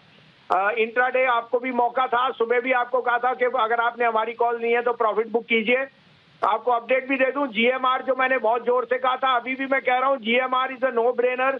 जिस तरह का ट्रैफिक जिस तरह का फुटफॉल है on airlines, this stock is headed to 45 rupees in the next 6 months and they have reduced their debt as far as the coal power side goes, so they are saying in 1 year they can be a debt free company। अब आपके लिए 3 pics हैं और तीनों दिग्गज shares हैं। आप कहे तो मैं शुरू करूं। जी सर प्लीज बताएं। अनिल जी देखिए नौकरी पे मैं बहुत बुलिश हूँ, given the scenario that jobs are being sought at the highest rate, secondly their hiring process and the type of some of part businesses in which they are invested. 3780-90 में 3800 पे this is a must have in a portfolio. 3720 का stop loss रखिए, 4000 का target. 4000 का target इसमें आने में हफ्ता 10 दिन भी लग जाए कोई बड़ी बात नहीं। ग्लोबल आपको रैली आएगी तो this will outperform. Secondly मेरा टॉप इंडस्ट्रियल पिक है हनीवेल ऑटो। मैंने पहले भी कहा the largest digital play in the world, और आप देख रहे हैं Siemens, ABB, Cummins all hit highs. Honeywell is bound to go to 50,000। अभी आप 40,000 के लिए लीजिए, 38,250 300 में स्टॉप लॉस ऑफ 37,500, 40,000 का टारगेट। और तीसरा पिक है Tata Power. Tata Power has not participated but it's about time it move because their Odisha business और ईवीज, अगर आप महाराष्ट्र में कहीं भी चले जाए, their EV stations are gaining more and more. This quarter onward results will be fantastic. 16.5-17 में लीजिए, 212 का स्टॉप लॉस, 225 का टारगेट।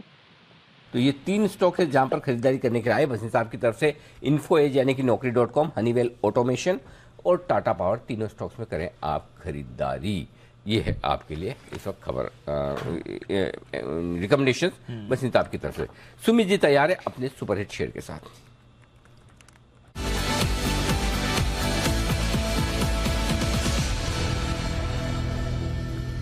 सुमित जी बताएं सर। अनिल जी बाय का स्टॉक है डॉक्टर रेड्डी के अंदर मोमेंटम बन रहा है। 4320 का अभी भाव चल रहा है सीएमपी स्पॉट लेवल के हिसाब से।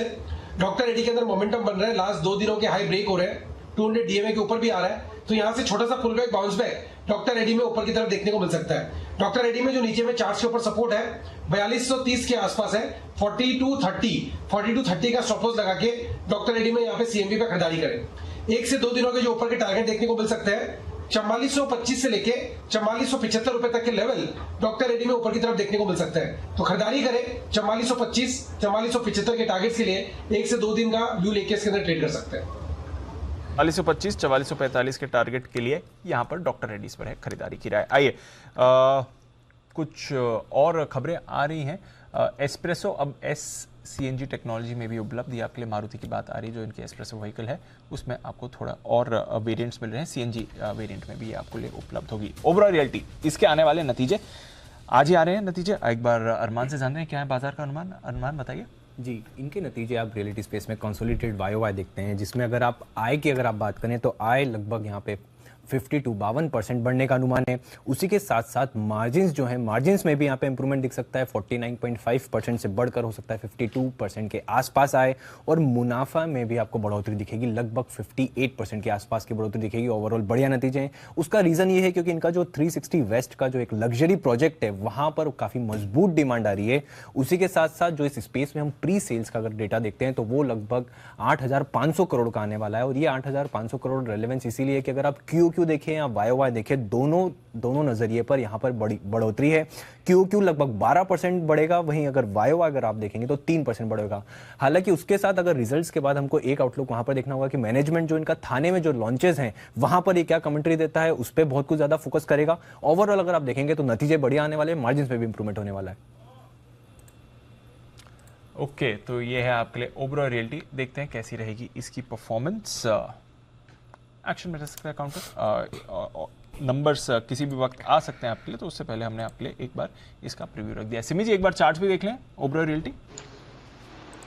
दीपांशु चार्ट तो डेली चार्ट तो थोड़ा सा वीक ही है, पर प्रॉब्लम ये है कि ये एक मेजर सपोर्ट के ऊपर है, तो करंट लेवल पर सेल करने का सलाह तो मैं नहीं दे सकती, क्योंकि मुझे लगता है कि ये स्टॉक आगे जाके अच्छा परफॉर्म करेगा अगर रिजल्ट्स का साथ होता है, और स्टॉक अगर 880 875 का रेंज को होल्ड कर पाता है तो मुझे लगता है कि इसमें एक 945 से 950 तक का रैली पॉसिबल है।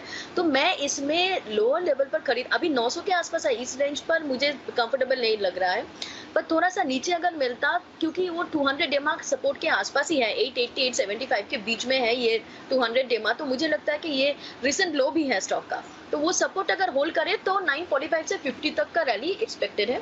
अब 950 के ऊपर जाके सस्टेन करने के लिए रिजल्ट्स को बहुत स्ट्रांग होना पड़ेगा, क्योंकि मैंने पहले भी कहा था कि मार्केट का अंडरटोन खराब है, तो उस खराब मार्केट में परफॉर्म करने के लिए इसका रिजल्ट्स में इतना दम होना पड़ेगा। ऐसा अगर होगा तो 940 भी क्रॉस करेगा, 950 भी क्रॉस करेगा और आगे निकल जाएगा, नहीं तो मुझे लगता है कि फॉर द टाइमिंग साइडवेज ही हो जाएगा। 940 on the up side and lower side में 880 875 का सपोर्ट। आपके लिए ओबरॉय रियल्टी, जिस पर रखनी है आपको नजर। ये भी काउंटर आपको एक्शन में आ सकता है, नंबर्स आने वाले हैं, तो उससे पहले थोड़ा मूवमेंट इसमें दिख रहा है। बाजार पर भी वैसा ही मूवमेंट दिखा, हालांकि ये होल्ड आउट कर रहा है, बट अदरवाइज बाजार में वीकनेस है। अनिल जी, मैक्स फाइनेंशियल एक बार देख लें सर, 3.5% ही नीचे, तो ऑलमोस्ट पूरा। इसीलिए क्या है, ये चीज समय पे बताना जरूरी है, इसलिए हमने कहा कि पेनल्टी लगने में इतना गिर ही नहीं सकता 10%। और आप देखिए लोग अननेसेसरी पैनिक में बेचते, तो हमने बचाया पैनिक से कि भाई आप बिना मतलब मत बेचिए, क्योंकि अगर डील कैंसिल हो रही है 10% घटता है तो समझ में आता है। और देखो कॉमन सेंस है, हालांकि 4-5 पेज का पढ़ने में टाइम लगता है, लेकिन कॉमन सेंस भी तो होता है ना कि अगर डील कैंसिल करनी है तो शायद पेनल्टी लगाते नहीं, और पेनल्टी लगा के भी कैंसिल कर सकते हैं, वो एक अलग बात, बट वो दिख रहा है तो अच्छा है। और ऑर्डर में कहीं ये नहीं लिखा था, इनफैक्ट अभी हम थोड़ी क्लोजली देख भी रहे थे, जिस प्रोविजन में ये ऑर्डर है वो प्रोविजन क्लियरली वायलेशन वाला है, उसमें ये नहीं आता है कि कैंसिलेशन है, एटलीस्ट जो हमारी समझ में आ रही है उसके हिसाब से तो कैंसिलेशन ये नहीं। हम कोशिश कर भी रहे हैं कि मैक्स फाइनेंशियल के टॉप मैनेजमेंट से बातचीत करके देखें, उनसे समझे, इंटरव्यू दे तो भी ठीक, नहीं तो ऑफर बताए कि भाई वाकई में इस डील का क्या मतलब है। बट अभी तक जो समझ में आया, जितना समझ में आया और जितना देखा है, और आप देखिए स्टॉक मेरे ख्याल से 680-90 के आसपास था दीप, 660 तक गया था, 660-65 तक, हाँ 65-70 पे जब हमने देखा, वहाँ से 710, क्या शानदार रिकवरी आई। आज की अगर बात करें तो इंट्राडे में तो सबसे ज्यादा एक्शन इसी में आपको दिख चुका है, जो है आपके लिए मैक्स फाइनेंशियल इस समय।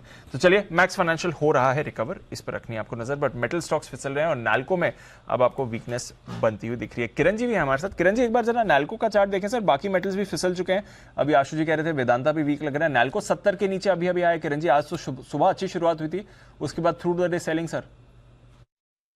बहुत अच्छी शुरुआत हुई थी दीप, और इंपॉर्टेंट रेजिस्टेंस के ऊपर ही खुला, पर एक प्रॉब्लम थी कि रेजिस्टेंस को पार नहीं कर पाया, उसके चलते मुझे लगता है वापस एक बार बिकवाली हावी होती नजर आ रही है। नेक्स्ट सपोर्ट जो है बहुत नजदीक है 6930 का, तो उधर तक वो परसों का लो है, और वो अगर निकल जाता है तो फिर हम 6750 तक नीचे जा सकते हैं। बायस थोड़ा सा साइडवेज टू नेगेटिव ही है, जब तक हम आज के हाईज क्रॉस नहीं करते तब तक बायस साइडवेज टू नेगेटिव ही रहेगा, तो 7360 7370 ये बहुत इंपॉर्टेंट रेजिस्टेंस रहेगा। ओके, तो ये है आपके लिए नैल्को जो फिसल रहा है। मेटल्स पर अब आपका मूड बिगड़ रहा है, बट दिग्गज एचडीएफसी बैंक, अभी तक तो आपने ज्यादातर आईटी के नतीजे देखे हैं, बट अब फेडरल बैंक के नतीजे आ जाने वाले हैं और कल दिग्गज एचडीएफसी बैंक के आएंगे नतीजे। उससे पहले आज स्टॉक में अच्छा एक्शन बना हुआ है, इनफैक्ट वीक बाजार में भी ये बिल्कुल नहीं फिसला है। बैंक निफ्टी करीब ऊपर से 300 पॉइंट फिसल चुका है, एचडीएफसी बैंक डेज हाई से ज्यादा दूर नहीं है इस समय। आइए समझते हैं वरुण के साथ कैसे रहेंगे एचडीएफसी बैंक के नतीजे। वरुण बताइए। तो दीप, नतीजे तो अच्छे रहेंगे और इनफैक्ट फेडरल बैंक के जो नतीजे आए उसके बाद बैंकिंग सेक्टर से उम्मीद थोड़ी और बढ़ गई है। हालांकि फेडरल बैंक और एचडीएफसी का कोई कंपैरिजन नहीं है साइज में, बट हाँ उम्मीदें थोड़ी बढ़ गई है। हमारा अनुमान वैसे भी एनआईआई में 16.5% के आसपास की बढ़ोतरी का था, और मुनाफा जो है उसमें 21% के आसपास की बढ़ोतरी का अनुमान है, 10,700 करोड़ रुपए आएगा। ग्रॉस एनपीएस फ्लैट रहेंगे, नेट एनपीएस जो है उसमें थोड़ी बहुत कमी आ सकती है, तो ये अच्छी बात है। अब देखिए, दरअसल इस कंपनी ने जो अपना क्वार्टरली अपडेट दिया था उसमें कहा था कि लोन ग्रोथ जो है उसमें 23.5% के आसपास की बढ़ोतरी हुई, रिटेल लोन ग्रोथ जो है 21.5% बढ़ा था, कॉर्पोरेट और होलसेल लोन ग्रोथ जो है वो 27% रही थी। याद रखिएगा, कॉर्पोरेट लोन ग्रोथ जो है उसको लेके पहले दिक्कतें थी, लेकिन अब वहां सुधार होते हुए दिखाई दे रहा है। डिपॉजिट्स 19% बढ़े थे, कासा रेशियो जो है 45% के आसपास आया था, तो क्वार्टरली अपडेट कंपनी का अच्छा था। इसके लिए हमारा अनुमान यह है अच्छे नतीजों का।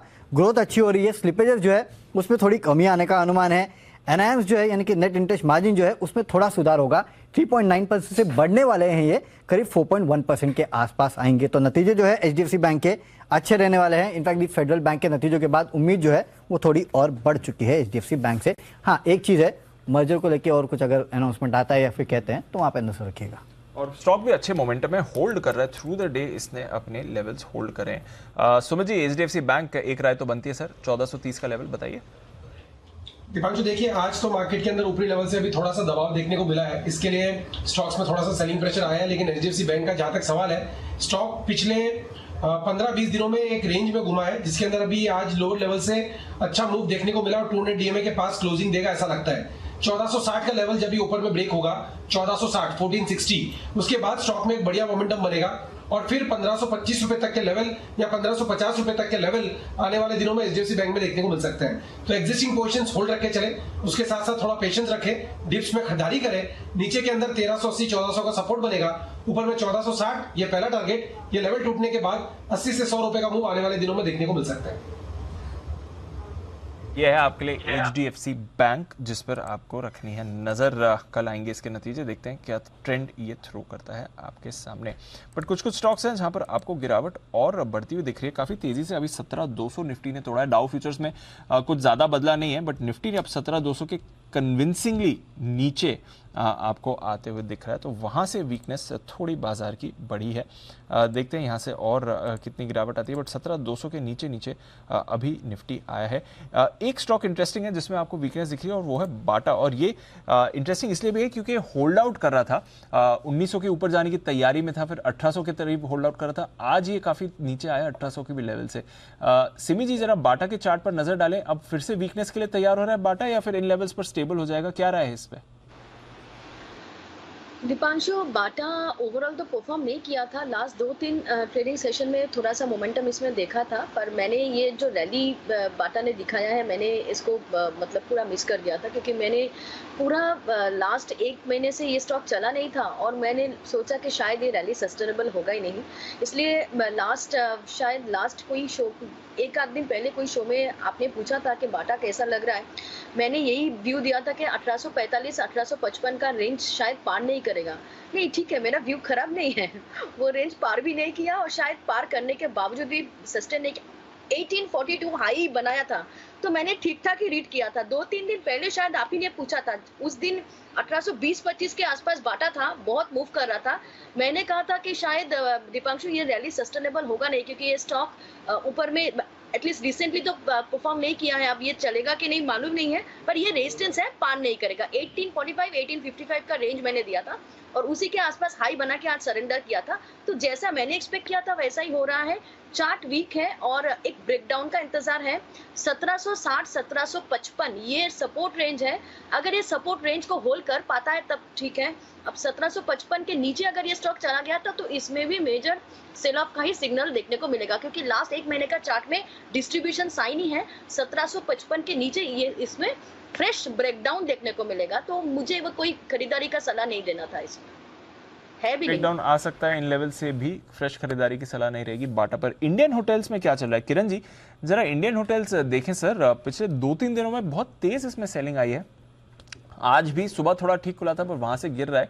अपनी रीसेंट ऊंचाई से भी अगर आप देखें इंडियन होटल्स को, तो करीब 40 रुपए गिर चुका है। क्या राय है सर इंडियन होटल्स के चार्ट पर किरण जी? दीप, एक अच्छा करेक्शन हमें देखने को मिला, और करेक्शन में हमें इतने बड़े वॉल्यूम्स नहीं देखने को मिले। तो मेरा सिर्फ ये टेक्निकली ये कहलाता है कि ये सिर्फ एक करेक्शन है, रनिंग करेक्शन है, और ये रनिंग करेक्शन और एक 5-6 रुपए निकल जा सकता है। तो 300 एक बहुत इंपॉर्टेंट सपोर्ट रहेगा, साइकोलॉजिकल भी है, टेक्निकल भी है। तो मेरा मानना है कि 300 के आसपास आपको खरीदी करने की सलाह दूंगा। 290 का स्टॉप लॉस रहूंगा, और पोजिशनली मैं मानता हूं वापस एक बार हम 335-340 के लेवल्स टेस्ट करते नजर आ जाएंगे। आपके लिए इंडियन होटल्स जहां पर रखनी है आपको नजर। एक आशु जी से डेल्टा कॉप पर भी राय ले लीजिए। आशु जी, वैसे तो वायदा कारोबार के बैन में, और जब से बैन में अटक गया, नंबर्स इनके अच्छे थे, मैनेजमेंट कमेंट्री अच्छी रही। डेल्टा कॉप में क्या करना है सर? रीसेंट हाई से करीब 20 रुपए डेल्टा कॉप भी फिसल चुका है। दीपांशु, इन दी सेम स्पिरिट, जैसे मैं अभी कुणाल जी को बोल रहा था, अनबाइस्ड, डेफिनेटली जैसे मैं बाकी स्टॉक्स की बात कर रहा हूँ, आई थिंक डेल्टा भी शायद हम सबका मतलब वो डार्लिंग डिलाइट बन जाता है। उसके चलते ओवरबॉट तो हुआ है। हमने 205 पे भी अच्छा लगा था, 215 पे भी 25-30 गया, वहां से 10-15 रुपए करेक्ट किया है। तो मुझे एक एक्सपायरी के लिए लगता है कि जो बैन में चला गया ऑब्वियसली बिकॉज ऑफ ओवरबॉट है, बट इसमें मुझे कोई दिक्कत या टेंशन नहीं लगती है। मतलब फंडामेंटल्स आपको इतने फेवरेबल दिख रहे हैं, बट येस ऑब्वियसली जो मॉडल है उसमें कहीं ना कहीं वो सबको ऐसा लगता है ना कि मतलब जिस भी कंपनी में या जिस भी बिजनेस में कैश डीलिंग होती है, so casino is one of those model, तो कहीं ना कहीं वो कभी कभी ना सर्कमस्पेक्ट हो जाता है। इसीलिए उसको वो वैल्यूएशन नहीं मिलती है जो सेम प्रॉफिटेबिलिटी पे किसी और इंडस्ट्री में या किसी और कंपनी को मिलती है। But I am not worried at all, as I said, in the same spirit जैसे मैं बाकी स्टॉक्स की बात करता हूं, चाहे वो स्टॉक्स मेरा रिकमेंडेड हो या उसमें कोई वो बात नहीं है। वही चीज है कि इस वक्त ये थोड़ा सा ओवरबॉट है, तो शायद ये मतलब इसी भाव के अराउंड रहेगा, और जब ये निकलेगा और अगले महीने तक वापस ठीक हो जाना चाहिए। कोई लंबी चौड़ी गिरावट इसमें मुझे नहीं दिखती है। हाल थोड़ा ओवरबॉट है, बैन में भी आ गया है और फिसल रहा है बाजार के मूड माहौल से, बट अदरवाइज ठीक रहना चाहिए। बट हाँ, रिसेंटली काफ़ी भारी सेलिंग आपने देखी। इनफैक्ट नतीजों से पहले जो मोमेंटम था वो पूरा का पूरा इसने गिव अप कर दिया, वापस उन्हीं लेवल्स पर आ गया है जो नतीजों से पहले इस पर आपको दिख रहे थे। तो थोड़ा डेल्टा कॉप में आपको सावधानी रखनी पड़ेगी। आइए एक इंटरेस्टिंग लिंक लेकर आए हैं वरुण, और ये है मोबाइल फोन्स में जो भारत में बिक्री नहीं हो रही है बट भारत में प्रोड्यूस होकर जो एक्सपोर्ट हो रहे हैं। $1 बिलियन का। $1 बिलियन। $1 बिलियन बड़ा नंबर है सर। मतलब हम पहली बार इतना एक्सपोर्ट करने लगे, पहले तो हमेशा इंपोर्ट ही होते थे। राइट अनिल जी। अनिल जी आपने पूरी स्टोरी नहीं बताई। पूरी के लिए तो आपको बुलाया है। $1 बिलियन एक महीने में, सिर्फ सितंबर के महीने में $1 बिलियन के एक्सपोर्ट किए हमने। क्या बात। हाँ, ये असली स्टोरी, ये सबसे बड़ी बात है। और अब तक अगर आप देखेंगे तो एक्सपोर्ट जो है इस साल में करीब $4.2 बिलियन के आसपास पहुंच चुके हैं, जो कि पिछले साल केवल $1.7 बिलियन के आसपास। पूरे साल का मतलब जो 6 महीने स्टार्टिंग $2 भी नहीं हुआ था। अप्रैल टू सितंबर। अच्छा, अप्रैल टू सितंबर बता रहा हूँ। तो पिछले साल अगर आप देखते तो $1.7 बिलियन का था, वो अब बढ़ के करीब $4.2 बिलियन के आसपास हो चुका है। डबल से ज्यादा हो गया ना। डबल से ज्यादा हो चुका है, 200% से ज्यादा, डबल से तो ज्यादा ही हो चुका है। आत्मनिर्भर भारत की वजह से PLI स्कीम, ये उसी का इम्पैक्ट है जो कि आप देख रहे हैं। और हाँ, और ऐसा भी नहीं है कि हम अच्छे मोबाइल्स यहाँ से एक्सपोर्ट कर रहे हैं, जो मटेरियल्स कर रहे हैं। एप्पल अगर आप देखेंगे और सैमसंग, ये 2 कंपनियां हैं जिसके सबसे ज़्यादा एक्सपोर्ट जो है वो भारत से हुए हैं। जैसे कि मैंने कहा कि $4.2 बिलियन के आसपास के एक्सपोर्ट्स हुए, यानी कि 34,500 करोड़ के आसपास के एक्सपोर्ट जो है वो हो चुके हैं। पिछले साल अगर आप देखते हैं, दिसंबर में अगर आप देखते हैं तो केवल $707 मिलियन के आसपास के एक्सपोर्ट थे, वो अब बढ़ के $4.2 बिलियन के आसपास हो चुके हैं। इनफैक्ट अगर आप देखेंगे तो इस वित्तीय वर्ष जो टारगेट रखा जा रहा है करीब $9 बिलियन के आसपास का एक्सपोर्ट्स है, यानी कि करीब 75,000 करोड़ रुपए के आसपास के एक्सपोर्ट जो है वो इस साल भारत से होने वाले हैं। इनफैक्ट इस PLI स्कीम के तहत एक्सपोर्ट जो है उसमें अच्छी खासी बढ़ोतरी हो गई है। FY26 तक करीब $60 बिलियन के आसपास का एक्सपोर्ट जो है उसका यहाँ पे लक्ष्य रखा गया है, यानी कि 5 लाख करोड़ के आसपास के एक्सपोर्ट जो है वो मोबाइल फोन्स के होने वाले हैं। सबसे ज़्यादा अगर आप देखेंगे तो चाइना और वियतनाम जो है ये अभी तक एक्सपोर्ट करते थे, इनको भी पीछे छोड़ने का कहीं ना कहीं लक्ष्य रखा गया है। कुल एक्सपोर्ट्स में अब तक अगर आप देखेंगे तो कुल प्रोडक्शन का FY17 तक केवल 1% के आसपास एक्सपोर्ट होता था, वो अब बढ़ के 16% के आसपास ऑलरेडी आ चुका है। तो ये जो PLI स्कीम आई या फिर सरकार की तरफ से लगातार इंसेंटिव दिए जा रहे थे इस इंडस्ट्री को, उसका इम्पैक्ट आपने देखा और एक्सपोर्ट जो है लगातार बढ़ रहे हैं और बढ़ते जाएंगे। इसका इम्पैक्ट वैसे तो काफ़ी सारे स्टॉक्स पे डायरेक्टली नहीं लेकिन इनडायरेक्टली हो सकता है, जैसे कि डिक्सन टेक है, TVS इलेक्ट्रॉनिक्स है, जो कि आज वैसे भी बस कर रहा है, लेकिन हाँ ये स्पेस जो है वो काफ़ी इंटरेस्टिंग है। ये है आपके लिए बड़ी कहानी की बड़ा एक्सपोर्ट मोबाइल का अब होते हुए नजर आ रहा है और उसका फायदा कई सारी कंपनियों को मिलेगा जो मोबाइल। ये समझ में आया कि कौन कौन सी ब्रांड्स के ज्यादा हो रहे हैं, कौन सी एप्पल और सैमसंग जो हम यहाँ से बना के बाहर बेच रहे, तो इसका यहाँ भी बेच रहे हैं, बाहर भी बेच रहे हैं। तो इसका फायदा तो ऐसे डायरेक्टली तो फिर हमारी किसी कंपनी को नहीं है, डायरेक्टली तो नहीं है अनिल जी, लेकिन अब जैसे कि डिक्सन टेक है वो बनाते हैं, है ना, इक्विपमेंट जो बनाते हैं, इक्विपमेंट्स बनाते ज़्यादातर, लेकिन एक्सपोर्ट्स में इतने वो इन्वॉल्व नहीं है। लेकिन हाँ TVS इलेक्ट्रॉनिक्स है कि जो कि पहले इंपोर्ट करके बेचता था, अब हमें एग्जैक्टली नहीं पता कि वो एक्सपोर्ट करके कितना बेचे और कितना उनका रेवेन्यू। मैनेजमेंट को भी बुलाओ ना, एक्चुअली बुलाना चाहिए, कोशिश करो, बात करके देखते हैं, है ना, समझे तो सही क्या हो रहा है, क्योंकि इतना बड़ा काम हो रहा है देश में, इतने एक्सपोर्ट हो रहे हैं, तो कोई तो पैसा बना रहा होगा ना भाई, या खाली सारे एप्पल और सैमसंग अमेरिका वाले ही बना रहे हैं, हम ऐसे ही खुश हो रहे हैं कि हमारे यहाँ से एक्सपोर्ट हो रहा है। नहीं अनिल जी, हम भी बना रहे होंगे, कुछ तो कर रहे होंगे ना। हाँ जरूर, हाँ तो जरा पता लगाओ कौन बना रहा है पैसा, अपने अंदर का जर्नलिस्ट जगाओ। ओके, तो ये है आपके लिए बहुत ही जबरदस्त एक्शन आता हुआ, मोबाइल मार्केट गर्म होता हुआ दिख रही है। बिल्कुल सर, बिल्कुल। और इलेक्ट्रॉनिक्स कंपोनेंट मैन्युफैक्चरिंग भी एक बढ़िया इंटरेस्टिंग एरिया बन रहा है बाजार का, जिसमें आप मूवमेंट एक्सपेक्ट कर रहे हैं। चलिए इस पर रहेगी नज़र, और थोड़ी अच्छी बात है कि 17,175 पर अब बाजार स्टेबल होने की कोशिश कर रहा है। अब देखते हैं यहाँ से कितना सक्सेसफुल रहता है कि नहीं। एक जो फ्रेश बाउट ऑफ सेलिंग आई थी वो एटलीस्ट रुक गई है, डाउ फ्यूचर्स भी अब और गिरना यहाँ से रुक चुके हैं, अच्छी बात है, इस पर आप मूवमेंट देख रहे हैं। L&T इन्फोटेक, एक बार इसकी चार्ट पर जरा नजर डालते हैं, इसके नतीजे भी आने वाले हैं। सुमित जी एक बार L&T इन्फोटेक का चार्ट देखें, 1-1.5% ऊपर होल्ड कर रहा है सर, इतनी परेशानी नहीं है इसमें, स्टेबल दिख रहा है। क्या रहा है सर इसके चार्ट पर? ऑफ कोर्स आज सुबह जिन लेवल्स को रहा था वहां से तो गिर गया है, अब क्या व्यू है इस पे? दीपांशु थोड़ा वेट करें आप, अब इसका फ्रेश बाइंग मंडे को देखेंगे। आज के लिए तो इसका मूव हो चुका है 4740 के ऊपर, अगर इसका क्लोजिंग मिलता है तब इसमें फ्रेश मूव का शुरुआत होगा और उसके बाद स्टॉक के अंदर 4900 तक के लेवल देखने को मिलेंगे। जिन्होंने ले रखा है वो लोग फिलहाल होल्ड कर सकते हैं। नीचे के अंदर स्टॉक का जो सपोर्ट है 4600 4570 के पास है, 4570 4600 ये लेवल टूटेंगे तो ही और गिरावट आएगा, नहीं तो स्टॉक एक बार थोड़ा सा रेंज बाउंड होगा। लेकिन फ्रेश तेजी अभी ऊपर में 4700 का लेवल टूटेगा या उसके ऊपर सस्टेन करेगा तो ही लेना है। तो फिलहाल एक बार के लिए फ्रेश बाइंग ना करें, एग्जिस्टिंग पोजीशंस होल्ड करें। अब नेक्स्ट वीक में मंडेज का मूव देखेंगे कैसे आता है, कैसा इसका मूव आएगा। आज के लिए जो होना था वो हो चुका है। बट एक शेयर जिसमें एक्शन हो रहा है और बाजार मंदी को हो या तेजी, इंट्राडे में जो भी मूव हो रहा हो, इस स्टॉक को उसका फर्क नहीं पड़ता और वो है आपका TTML, टाटा टेली सर्विसेज। जरा इसका आज का चार्ट पुलअप करिए, कुछ मूवमेंट आपको नहीं दिखेगा क्योंकि 5% के सर्किट पर है। 1 वीक चार्ट पुलअप करिए, उसमें आपको ज्यादा मूव दिखेगा कि क्या एक्चुअली हो रहा है। इनफैक्ट 12 तारीख यानी कि परसों, कल और आज 3 दिन में इसने लगातार अपर सर्किट बनाए हैं। सडनली क्या हो गया जो बाजार का फोकस इस काउंटर पर आ रहा है, समझते हैं कुशल के साथ। तो कुशल, क्या हुआ 3 दिनों से 5% के अपर सर्किट पर?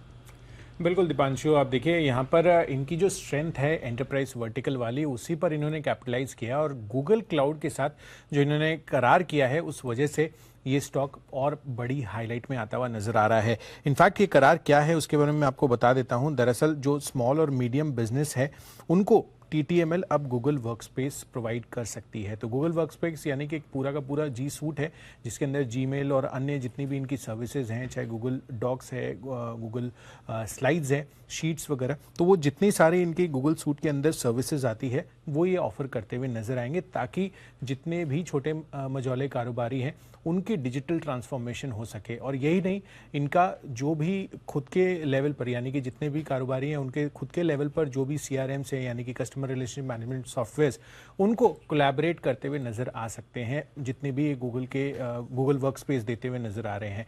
तो डेफिनेटली इससे क्या होगा कि एक इंटीग्रेटेड प्लेटफॉर्म मिलेगा और कोई कहीं भी है अगर कंपनी का एम्प्लॉय वगैरह तो उनको कनेक्टेड रहने के लिए एक smart hybrid working environment create करने के लिए ये करार इन्होंने किया है। और ये ऑलरेडी एक बड़े मार्केट लीडर है एंटरप्राइज वर्टिकल में। तो ये गूगल क्लाउड के साथ जो पार्टनरशिप इनकी हुई है ये अपने आप में इनके लिए आगे चलकर बड़ी ट्रांसफॉर्मेशनल हो सकता है, क्योंकि आप देखते हैं कि मेजॉरिटी ऑफ द ईमेल्स वगैरह या जो भी वर्कशीट्स होती हैं वो गूगल पे इंडिपेंडेंटली लोग काफ़ी काम करते हैं। तो ये करार होने से काफ़ी बेहतर आगे के लिए जो सर्विस ट्रेजेक्ट्री है इनकी वो बनती हुई नजर आएगी। ओके, तो मतलब ये गूगल के साथ करार इनके लिए बड़ा गेम चेंजर हो सकता है। बड़ा गेम चेंजर हो सकता है, बड़ा पैसा। लेकिन मुझे एक चीज़ समझ ही नहीं, मतलब अभी आजकल तो टाटा टेली का टेलीकॉम रिलेटेड तो कोई बिजनेस रहा नहीं। सर टेलीकॉम रिलेटेड बिजनेस नहीं है, दरअसल इनकी जो एक सब्सिडियरी कंपनी है टाटा टेली बिजनेस सर्विसेज, अब उनको ये लोग B2B एंटरप्राइज सॉफ्टवेयर वगैरह ऑलरेडी प्रोवाइड करते हैं। तो अगर वो चीज़ ऑलरेडी प्रोवाइड कर रहे हैं तो एंटरप्राइज वर्टिकल में तो इनकी ऑलरेडी अच्छी बड़ी मार्केट लीडरशिप है। बट अब गूगल क्लाउड के साथ जो इन्होंने पार्टनरशिप किया है तो वो उसमें जो क्लाउड लेवल पे इंटरेक्शंस होते हैं वो इनके होते हुए नजर आ सकते हैं। तो वो एक बड़ा ट्रांसफॉर्मेशन हो सकता है। तो ये है बड़ा एक्शन इस वक्त आपके लिए। और इसी के दम पर टाटा टेली महाराष्ट्र ये TTML शेयर 5% के सर्किट पर ट्रेड करता हुआ। बढ़ते आगे, वक्त है बैन से बेनिफिट का।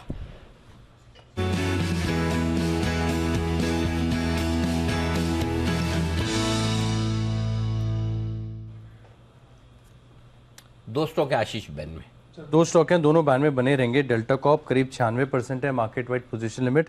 इंडिया बुल्स हाउसिंग फाइनेंस अभी भी करीब 90% है, तो दोनों में से कोई बाहर नहीं आ रहा। एंट्री होगी इंडिया सीमेंट्स की। कल भी सर संकेत आगे थे, कल 94.44% पर यहाँ पर जो मार्केट वाइड पोजीशन लिमिट है क्लोज हुई है।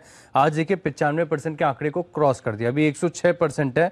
पक्का हो गया कि इंडिया सीमेंट्स एक दिन के थोड़े से आराम के बाद फिर से बैन में आ रहा है। तो अब 3 स्टॉक हो जाएंगे, डेल्टा कॉप हो जाएगा आपके पास, इंडिया बुल्स हाउसिंग फाइनेंस और इंडिया सीमेंट्स। आप इतना भरोसे और दावे से कैसे कह सकते हैं कि एक दिन के आराम के बाद बैन में आ जाएगा? सर 106% होगी ना। पोजीशन के हिसाब से नहीं बोल रहा हूँ, मैं आराम की बात कर रहा हूँ। आराम तो बैन में रहता है, बैन के बाद ही एक्शन होता है ना। सर ये स्टॉक लगातार बना रहा है। आराम कहाँ माना जाएगा, बैन में या बैन के बाद? कंफर्ट जोन है सर इंडिया सीमेंट का बैन में। दीप, आराम तो बैन में ही माना जाएगा ना। बैन में कुछ करता नहीं है। डेल्टा देखो आशु जी के होते हुए नहीं कर पा रहा, सोचो। अच्छे रिजल्ट पे नहीं चला। हाँ, अच्छे रिजल्ट पे आशु जी के होते हुए, इसलिए आराम का मामला बैन में ही माना जाएगा। तो चलिए, आराम करने के लिए इंडिया सीमेंट फिर से बैन में आने की तैयारी में। जरा सुमित जी इंडिया सीमेंट्स के चार्ट्स पर अपनी राय दीजिए। जिन लोगों के पास है बैंड में आने की तैयारी है, रखें, बेच दें, शॉर्ट करें, लॉन्ग करें, कुछ न करें?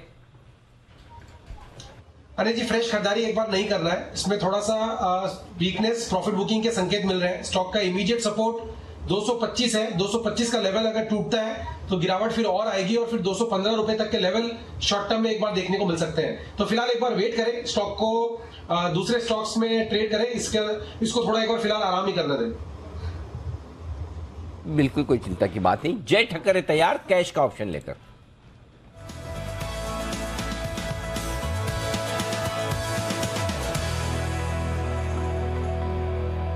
बताएं जय। Good afternoon to you Anil ji. Anil ji, जैसे मैंने मॉर्निंग में ही कहा था कि निफ्टी में out of the money option इसलिए दे रहा हूं because there is a probability के नीचे अगर आता है तो फिर भी आप ट्रेड में बने रह सकते हैं। एग्जैक्टली वही हुआ अनिल जी। आई मीन वहां से जा भी सकता था ऊपर, और अगर थोड़ा भी कंसोलिडेट होता है अनिल जी तो एट द मनी और इन द मनी वाले ऑप्शंस फिजल आउट हो जाते हैं, स्टॉप लॉस हो जाता है, but then out of the money आपको रहने मिलता है। सो उससे बने रहे। इनफैक्ट जिन्हें फ्रेश पोजीशन बनानी हो, भी 33-34 पर वो ट्रेड कर रहा है, 17,500 का कॉल ऑप्शन निफ्टी का, नेक्स्ट वीकली एक्सपायरी का, बने रहे उसमें। मुझे भी अभी भी ऐसा लग रहा है कि till the levels of 17,100 is held on the lower side. मतलब यहाँ से 75 पॉइंट का ही आपका एक डाउन साइड रिस्क है, और क्लोजिंग बेसिस मान लीजिए 17,100 इंपॉर्टेंट है, वो होल्ड आउट करता है जी ऊपर में। प्रीवियस जो रिसेंट हाइज बने थे 17,400 450 के, वो निकलकर 17,610 तक के लेवल्स आपको निफ्टी में देखने मिलेंगे। अभी फिलहाल के लिए जी एक स्टॉक ऑप्शन दे रहा हूं एम्फोसिस का, eight the money strike option है 2100 के स्ट्राइक का, जो 75 पर ट्रेड कर रहा है अनिल जी। तो 75 से लेकर 80 के रेंज में आप खरीदे, 75 to 80 के रेंज में खरीदे इसे। यहाँ पे एक छोटा सा स्टॉप लॉस होगा 54 का। सो लगभग 20 से 25 पॉइंट का एक डाउनसाइड रिस्क है, एंड 175 का ही लॉट है। सो लगभग 4,000 के आसपास का एक डाउनसाइड रिस्क बनेगा यहाँ पे। टारगेट्स अनिल जी जो ऊपर में निकल कर आ रहे हैं यहाँ पे, वो है 107 फर्स्ट टारगेट रहेगा, and second target will be 133। सो 107 133 ये दो टारगेट्स के लिए खरीदे। एम्फोसिस का 2100 के स्ट्राइक का कॉल ऑप्शन। यहाँ पे जो मैं देख रहा हूँ अनिल जी के लोअर लेवल्स पर शॉर्ट्स अनवाइंडिंग होते हुए मुझे नजर आ रहे हैं, एंड टेक्निकली भी अगर देख रहा हूँ तो एक clear rounding bottom pattern form हो रहा है विद अ पॉजिटिव डाइवर्जेंस। वो देखकर मुझे ऐसा लग रहा है अनिल जी कि इसमें एक अच्छा खासा बाउंस ऊपर में हमें नेक्स्ट हफ्ते में लगभग 2240 2300 ये लेवल स्पॉट में देखने मिल सकता है। It can be sharp short covering, risk reward बहुत ही बढ़िया बन रहा है, इसीलिए इसका एट द मनी स्ट्राइक का कॉल ऑप्शन लेके चल सकते हैं। ओके, एम्फेसिस ये है वो स्टॉक जहां पर 2100 की स्ट्राइक प्राइस का कॉल ऑप्शन खरीदे आप, 54 रुपए के स्टॉप लॉस के साथ 107 और 133 के टारगेट के लिए। थोड़ी सी कमजोरी कम हुई है डाउ फ्यूचर्स की, अब 68 पॉइंट नीचे है और बाजार भी 17,200 की तरफ आने की तैयारी करते हो। अब आइए बताते हैं आपको म्यूचुअल फंड को इस वक्त कौन से सेक्टर्स आ रहे हैं पसंद और कौन से सेक्टर्स हैं नापसंद। लेकिन सेक्टर से हटकर आप उनके फेवरेट शेयर्स के बारे में जानना चाहते हैं तो वो भी लिस्ट हमारे साथ तैयार है। डिटेल्स हैं सारी की सारी नूपुर के पास। नूपुर बताएं म्यूचुअल फंड्स कहाँ एक्शन कर रहे हैं, ये बताइए। सर इन्फ्लो इतना ज़्यादा है, 14,100 करोड़ का आया था पिछले महीने, तो पैसे कहाँ लगाए म्यूचुअल फंड ने, तो काफ़ी इंटरेस्टिंग लिस्ट है क्योंकि जो सेक्टर्स देखे तो ऑटो, रिटेल, होटल और लीजर सेक्टर में काफ़ी इंटरेस्ट आ रहा है म्यूचुअल फंड इंडस्ट्री का।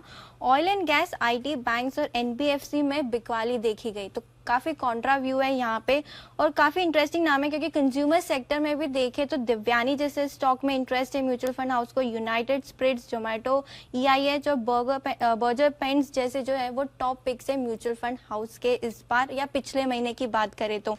मारुति और हीरो मोटोकॉर्प अगर ऑटो सेक्टर में देखें तो सबसे फेवरेट स्टॉक्स है म्यूचुअल फंड हाउसेस के। अब पूरी लिस्ट देख लेते हैं, लार्ज कैप, मिड कैप्स और स्मॉल कैप्स इंडिविजुअल अगर हम देखें तो जो टॉप 5 स्टॉक्स यहाँ पे पसंद आए म्यूचुअल फंड हाउस को। लार्ज कैप से शुरुआत करें तो भारत इलेक्ट्रॉनिक्स है, NTPC, ONGC और इंटरेस्टिंगली इन्फोसिस भी इस लिस्ट का पार्ट है। मिड कैप्स की लिस्ट देखें तो PNB, BHEL, NHPC, CG power, IRFC, क्योंकि IRFC में काफी मूवमेंट दिखता नहीं है पर यहाँ भी इंटरेस्ट आता दिखा है। स्मॉल कैप्स देखें तो उज्जीवन स्मॉल फाइनेंस बैंक, त्रिवेणी टर्बाइन, SJVN काफी इंटरेस्टिंग नाम है ये भी। GR इंफ्रा और गेटवे डिस्ट्रिक्ट पार्क्स भी इस लिस्ट का पार्ट है। अब कहाँ पर बेचा है म्यूचुअल फंड हाउस ने, तो ये लिस्ट में सबसे लार्ज कैप में तो 2 टाटा ग्रुप के स्टॉक्स है, टाटा स्टील और टाटा मोटर्स, उसके बाद वेदांता, गेल और आईओसीएल जैसे नाम है। मिड कैप्स की बात करें तो वोडाफोन, मदरसन सुमी, अशोक लेलैंड, सेल और बैंक ऑफ इंडिया जैसी लिस्ट का पार्ट है। और स्मॉल कैप्स की जो लिस्ट है उसमें हैथवे, मनप्पुरम फाइनेंस जैसे कुछ नाम है। सो ये है आपके लिए पसंदीदा शेयर्स और जहां पर थोड़ा आपने एक्शन दिखा है डोमेस्टिक फंड्स की तरफ से। शुक्रिया नुपुर ये सारी डिटेल्स बताने के लिए। आइए 3-20 की स्ट्रैटेजी ले लेते हैं अनिल जी की तरफ से।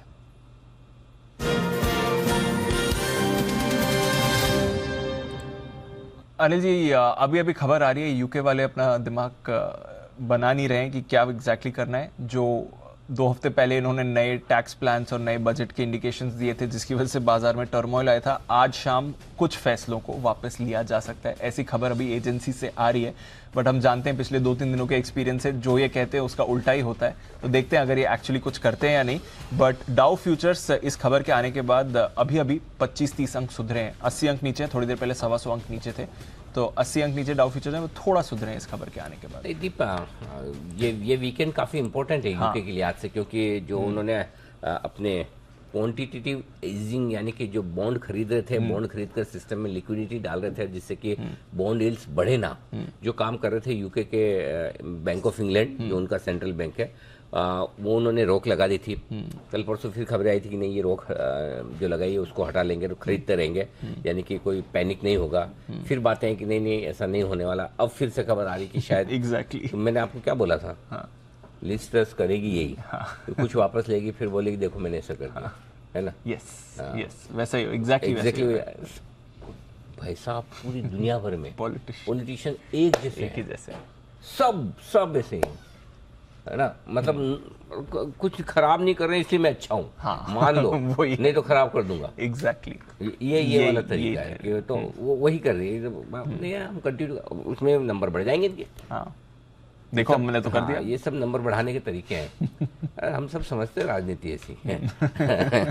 राजनीति करने के लिए दूसरे मुद्दे बहुत, आर्थिक मामलों में ना की जाए, मार्केट को क्यों ना वोलेटाइल कर दे। तो रहा सवाल 3-20 की स्ट्रेटजी का, तो दीप देखिए बंद आप 17,200 के आसपास हो रहे हैं, जो हमें 17,325 चाहिए वहां से तो फार अवे हैं। बैंक निफ्टी भी 39,650 के ऊपर चाहिए थी, लेकिन फिर भी 39,300 के ऊपर बंद हो रहे हैं। ये भी बैंक निफ्टी में अच्छी क्लोजिंग है, बुरी नहीं है। और एक बार की अगर आपको रिस्क कम रखनी तो शॉर्ट यहाँ काट सकते हैं। अच्छा, शॉर्ट काटने वाली क्लोजिंग हो रही है बैंक निफ्टी की। और फिर भी आखिरी अगर किसी को रखना नहीं, मैं थोड़ी और एक दिन की रिस्क रखूंगा तो 39,600 है फिर। Okay, but otherwise bank Nifty की क्लोजिंग बुरी नहीं हो रही ना। निफ्टी उतनी मजबूत नहीं हो रही जैसी चाहिए, लेकिन बैंक निफ्टी तो क्लोजिंग ठीक ही हो रही है। 550-600 के ऊपर होती तो कहने क्या।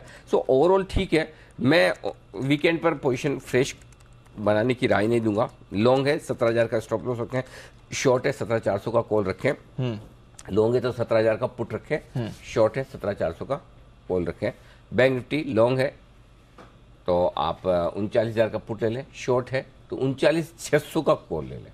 500 नहीं 600 हेज वैसा। हाँ 300-300 पॉइंट इधर उधर, थोड़ा बड़ा वाला जो 400 नीचे 300 पर 200 पर, एक्चुअली उस तरह का आप लेकर चलें। और निफ्टी में 200 पॉइंट। तो आई थिंक जो पोजीशन है आप अपनी बरकरार रखें। बट वैसे इस हफ्ते का ट्रेंड अगर आप देखें तो अगेन डेज लो, आज के हिसाब से डेज लो पर क्लोजिंग अगर होती है तो वापस फिर मंडे को पॉजिटिव होना चाहिए। बात करेक्ट, ऑपोजिट होता है। नहीं आज से अगर आज डेज लो पर बंद होते हैं। कौन? यूएस बाजार नहीं, हमारे बाजार नेगेटिव में तो नहीं क्लोजर है, बट डेज लो पर बंद हो रहे हैं ना। ये डेज लो पे तो बंद हो रहे हैं। हाँ ग्रीन में दिख रहा है इसलिए इतना दिमाग नहीं लग नहीं रहा। मोमबत्ती तो आज भी लाल ही बनी है। कैंडल तो रेड है। ठीक है, ठीक है सर। चलिए, तो ये है आपके लिए स्ट्रैटेजी। अब शॉर्ट्स ना बनाएं, ना चाहें तो अगर शॉर्ट्स में मुनाफा हो रहा है तो फिर आप थोड़ी प्रॉफिट बुकिंग भी कर लें, शॉर्ट काट लें।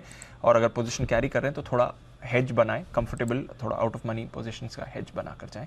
ये क्लियर राय आ रही है। चलिए फिर क्लोजिंग की तरफ बढ़ने का वक्त आ गया है। फाइनल कुछ स्टॉक्स पर हमारे एक्सपर्ट से बात कर लेते हैं और उसके बाद देखते हैं क्या भी बन रहा है। इन्फोसिस ये इंटरेस्टिंग रहा है, थ्रू द डे इसने गेन्स अपनी होल्ड करी। थोड़ा एक बार नीचे जरूर आया था बट 4% ऊपर फिर भी ये रहा है काउंटर। नितिन जी, इन्फोसिस पर कोई राय? एक अच्छा बाउंस बैक नतीजों के बाद आते हुए दिखा है, ये सस्टेन करेगा ये जो बाउंस बैक आया है? देखिए, ये लास्ट 10-12 दिनों से पूरे के पूरे आईटी पैक में बाइंग है। In fact Infosys, HCL tech, TCS, इन सब में रोल ओवर्स के बाद से बाइंग है। तो ये बाय ऑन डिप वाला सेक्टर है और ये सेक्टर आउट परफॉर्म करना चाहिए। जैसे इन्फोसिस अभी 1476 के आसपास है, पॉसिबल है कि ये 1500-1510 की तरफ जाना चाहिए। 1500 पे कॉल राइटिंग है तो वो एक रेसिस्टेंस की तरह थोड़ा एक्ट करेगा क्योंकि ऑलरेडी मूव कर चुका है। तो यहाँ से जो मोमेंटम इन्फोसिस का होगा वो थोड़ा स्लो होगा क्योंकि 1500 एक रेसिस्टेंस की तरह एक्ट करेगा। बट ये है कि ये 1500 की तरफ जाना चाहिए और 1450 का इंपॉर्टेंट सपोर्ट होना चाहिए। ओके, तो ये है आपके लिए इन्फोसिस 1450, ज्यादा दूर नहीं है सपोर्ट, तो कंफर्टेबल पोजीशन रहेगी। अच्छा रहा है इन्फोसिस, अच्छा रहा है HCL टेक्नोलॉजीज, यहां से थोड़ा सहारा बाजार को मिला है। टेक महिंद्रा में भी आपने खरीदारी देखी है, इनफैक्ट ब्रेथ ठीक ही है आपकी, उतनी खराब नहीं है। HDFC बैंक, ICICI बैंक, इन तीनों दिग्गजों ने भी निफ्टी को सहारा दिया है। कोटक बैंक में आपने खरीदारी देखी है, SBI पॉजिटिव रहा, ITC 1% ऊपर था, यही काउंटर्स भी थोड़े एक्टिव रहे। डॉक्टर रेड्डीज, डिवीज लैब, सन फार्मा, यहां से बाजार को सहारा जरूर मिला है। UPL, L&T, बजाज फाइनेंस और बजाज फिनसर्व, HDFC लाइफ, यहां पर भी आपने तेजी देखी है। पर गिरावट ONGC 2% नीचे, M&M 1.5% नीचे, JSW steel, Bajaj auto, Adani enterprises, Hindalco, Asian paints, Tata Motors और SBI life, Adani ports, Reliance industries भी 0.5% नीचे था। तो कमोडिटी स्टॉक्स और साथ ही ऑटो काउंटर्स यहां पर आपने वीकनेस देखी, but end of the day breadth बाजार की अच्छी ही दिख रही है आपको।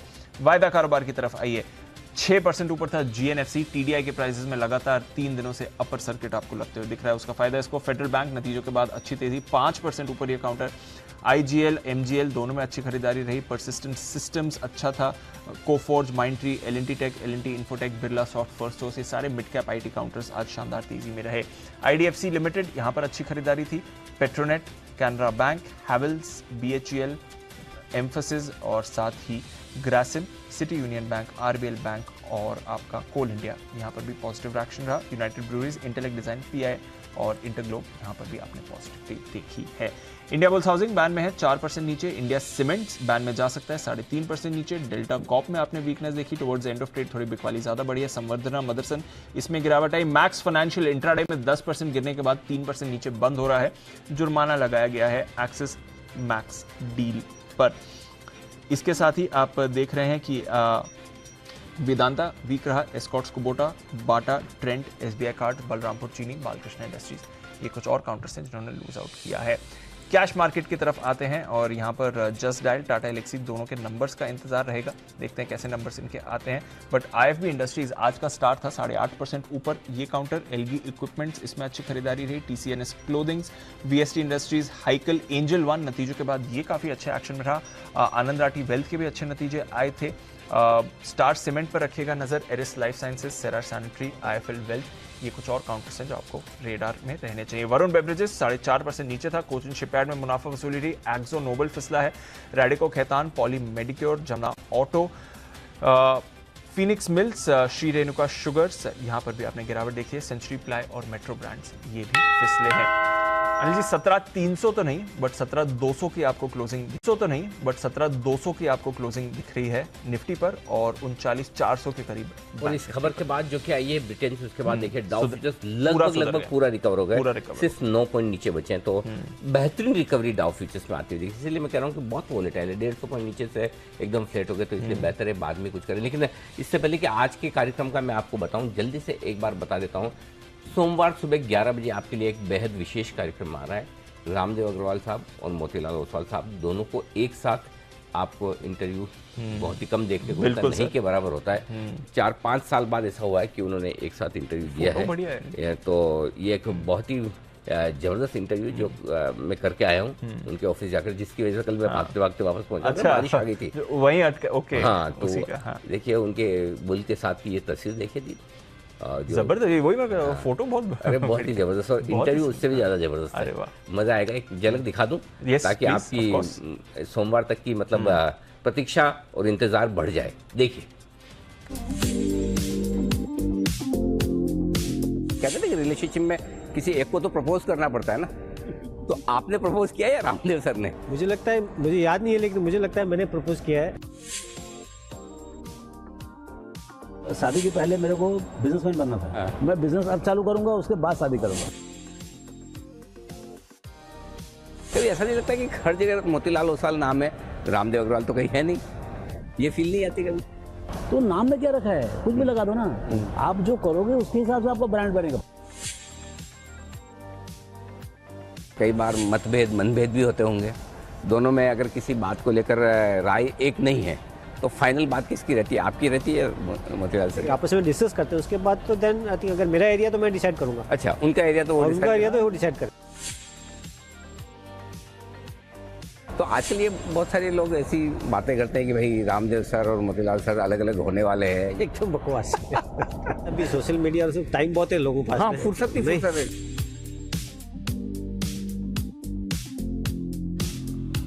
ये तो कुछ नमूने, लेकिन इसके अलावा भी पूरे आधे घंटे आपको बहुत कुछ इंटरेस्टिंग सुनने को मिलेगा, सीखने को मिलेगा। और ये इंटरव्यू करने के पीछे दोनों के साथ पर्पज़ ये है कि दीप देखिए, दोनों की पार्टनरशिप को हो गए एग्जैक्ट 35 साल। 1987 में उन्होंने शुरू की थी और जब उससे पहले ये दोनों आपस में जानते नहीं थे। सोचिए, करेक्ट सर। सीए बनने के बाद अचानक ऐसे ही मुलाकात हुई, तो किस तरह से दो अनजान लोग दोस्त बन जाते हैं, पार्टनरशिप करते हैं और वो पार्टनरशिप लाइफ लॉन्ग चलती है। ये आज की जनरेशन के लिए, नए एंटरप्रेन्योर्स के लिए बहुत कुछ सीखने को है इस इंटरव्यू में। इसलिए ये इंटरव्यू मार्केट वगैरह पे तो आप हमेशा देखते हैं, करते हैं, लेकिन ये इंटरव्यू सीखने के लिए, जीवन के और बिजनेस के कुछ बेहतरीन मंत्र आपको सिखाएगा, इसलिए इसे मिस मत कीजिएगा। सोमवार सुबह 11 बजे आपके लिए। और सस्ते तेल का इंपोर्ट का रिपोर्ट कार्ड आज शाम 4:30 बजे आपको मिलेगा। और दिवाली के ठीक पहले, जैसा कि मृत्युंजय ने वादा किया था, खाने के तेल के दाम घटेंगे। मृत्युंजय अपने वादे पर खरे उतरे। मृत्युंजय, आपने कम करा दिए भाई, बहुत तेजी दाम कम हुए हैं, बहुत नहीं तो हमारा तेल ही निकल जाता तो कम से कम अब इस त्योहारी सीजन में तेल थोड़े से 6 महीने में भाव 20% से ज़्यादा घटे हैं और विदेशी बाजारों में भाव 50% तक कम हुए हैं। क्या तेल की कीमतें और कम हो सकती है? क्या तिलहन किसानों को भाव अच्छा मिलेगा? इस पर देखिए हमारा खास शो सस्ते तेल का रिपोर्ट कार्ड शाम 4:30 बजे। त्योहारों का सीजन हो चुका है शुरू, लेकिन इस बार बाजारों की रौनक को देखकर लगता है कि दिवाली बेहद धमाकेदार होने वाली है। बाजार हो चुके हैं गुलजार और हर चीज़ की जमकर खरीदारी हो रही है। बढ़ती महंगाई भी खरीदारियों का जोश ठंडा नहीं कर पा रही है और ऐसे में भविष्य को लेकर लोग कितने कॉन्फिडेंट हैं। गाड़ी, मोबाइल, घर, कपड़े, गैजेट्स, सबकी रिकॉर्ड तोड़ बिक्री हो रही है। शाम 6 बजे हम बाजार का मूड जानेंगे, बताएंगे कि भीड़ में आप कैसे बेहतर विकल्प चुनें ताकि आपकी दिवाली और ज़्यादा रोशन हो। हमारा साथ देंगे राजन बंदेलकर, जो कि प्रेसिडेंट है नरेडको के, और कुमार जैन साहब है जो चेयरमैन है उम्मेदमल ज्वेलर्स के, और प्रवीण खंडेलवाल साहब है जो सेक्रेटरी जनरल है केट के। इन तीनों से करेंगे हम मुलाकात। आए त्योहार, बने स्मार्ट खरीदार। और इस बार त्योहार को खास बनाने के लिए आप अपने दोस्तों को, परिवारजनों को कुछ ऐसा तोहफा दे सकते हैं जो न सिर्फ इस त्योहार बल्कि हर त्योहार उनको मुनाफा देकर दे। तो अब की बार फाइनेंशियल उपहार देखिए हमारी खास पेशकश पंकज मठवाल साहब के साथ और पूनम रुंगटा जी के साथ। अब की बार फाइनेंशियल उपहार दीजिए, कुछ फाइनेंशियल गिफ्ट, है ना, यूनिक आइडिया, ट्राई कीजिए। और रात 8 बजे प्राइम टाइम बुलेटिन। चीन से आ रही खबरें ठीक नहीं है। बड़े ही रेयर घटनाक्रम में शी जिनपिंग के खिलाफ पोस्टर मिले हैं, उनमें उनके खिलाफ कड़े स्लोगन लिखे गए। खबर है कि वहां पर संदिग्धों पर बड़ा क्रैकडाउन भी चल रहा है। ये सब महत्वपूर्ण इसलिए क्योंकि इसी रविवार को वहां सीपीसी की होने वाली है 20वीं नेशनल कांग्रेस, जहां शी जिनपिंग का भविष्य तय किया जाएगा। ऐसे में वहां क्या हो रहा है और शी जिनपिंग का फ्यूचर क्या होगा, चीन में क्या चल रहा है, ये हमारी आज की कवर स्टोरी है। इसके अलावा आरबीआई की एमपीसी के आज आएंगे मिनट्स आर्थिक हालात का जायजा लेने के लिए होते हैं। मीटिंग के मिनट्स का विश्लेषण होगा पूरा। आरबीआई मिनट्स आएंगे, आर्थिक हाल बताएंगे। ये अच्छा हो गया, आशु जी की तरह करुण अर्जुन आएंगे वैसा नहीं हुआ। तो ये आर्थिक मोर्चे पर जो कुछ भी आरबीआई का नजरिया है वो आपको देखने को मिलेगा। ये आज की हमारी कवर स्टोरी। विदा लेने का वक्त है। कुणाल जी, राकेश जी और साथ ही हमारे सुमित जी और किरण जी, आप सबका बहुत बहुत धन्यवाद। धन्यवाद सिमी जी का, जय ठक्कर साहब, नितिन जी का और आशीष सर का भी बहुत बहुत शुक्रिया आज हमारा साथ देने के लिए। सोमवार सुबह आप सबसे मुस्कुराते होगी फिर मुलाकात। मुझे दीप को इजाजत दीजिए।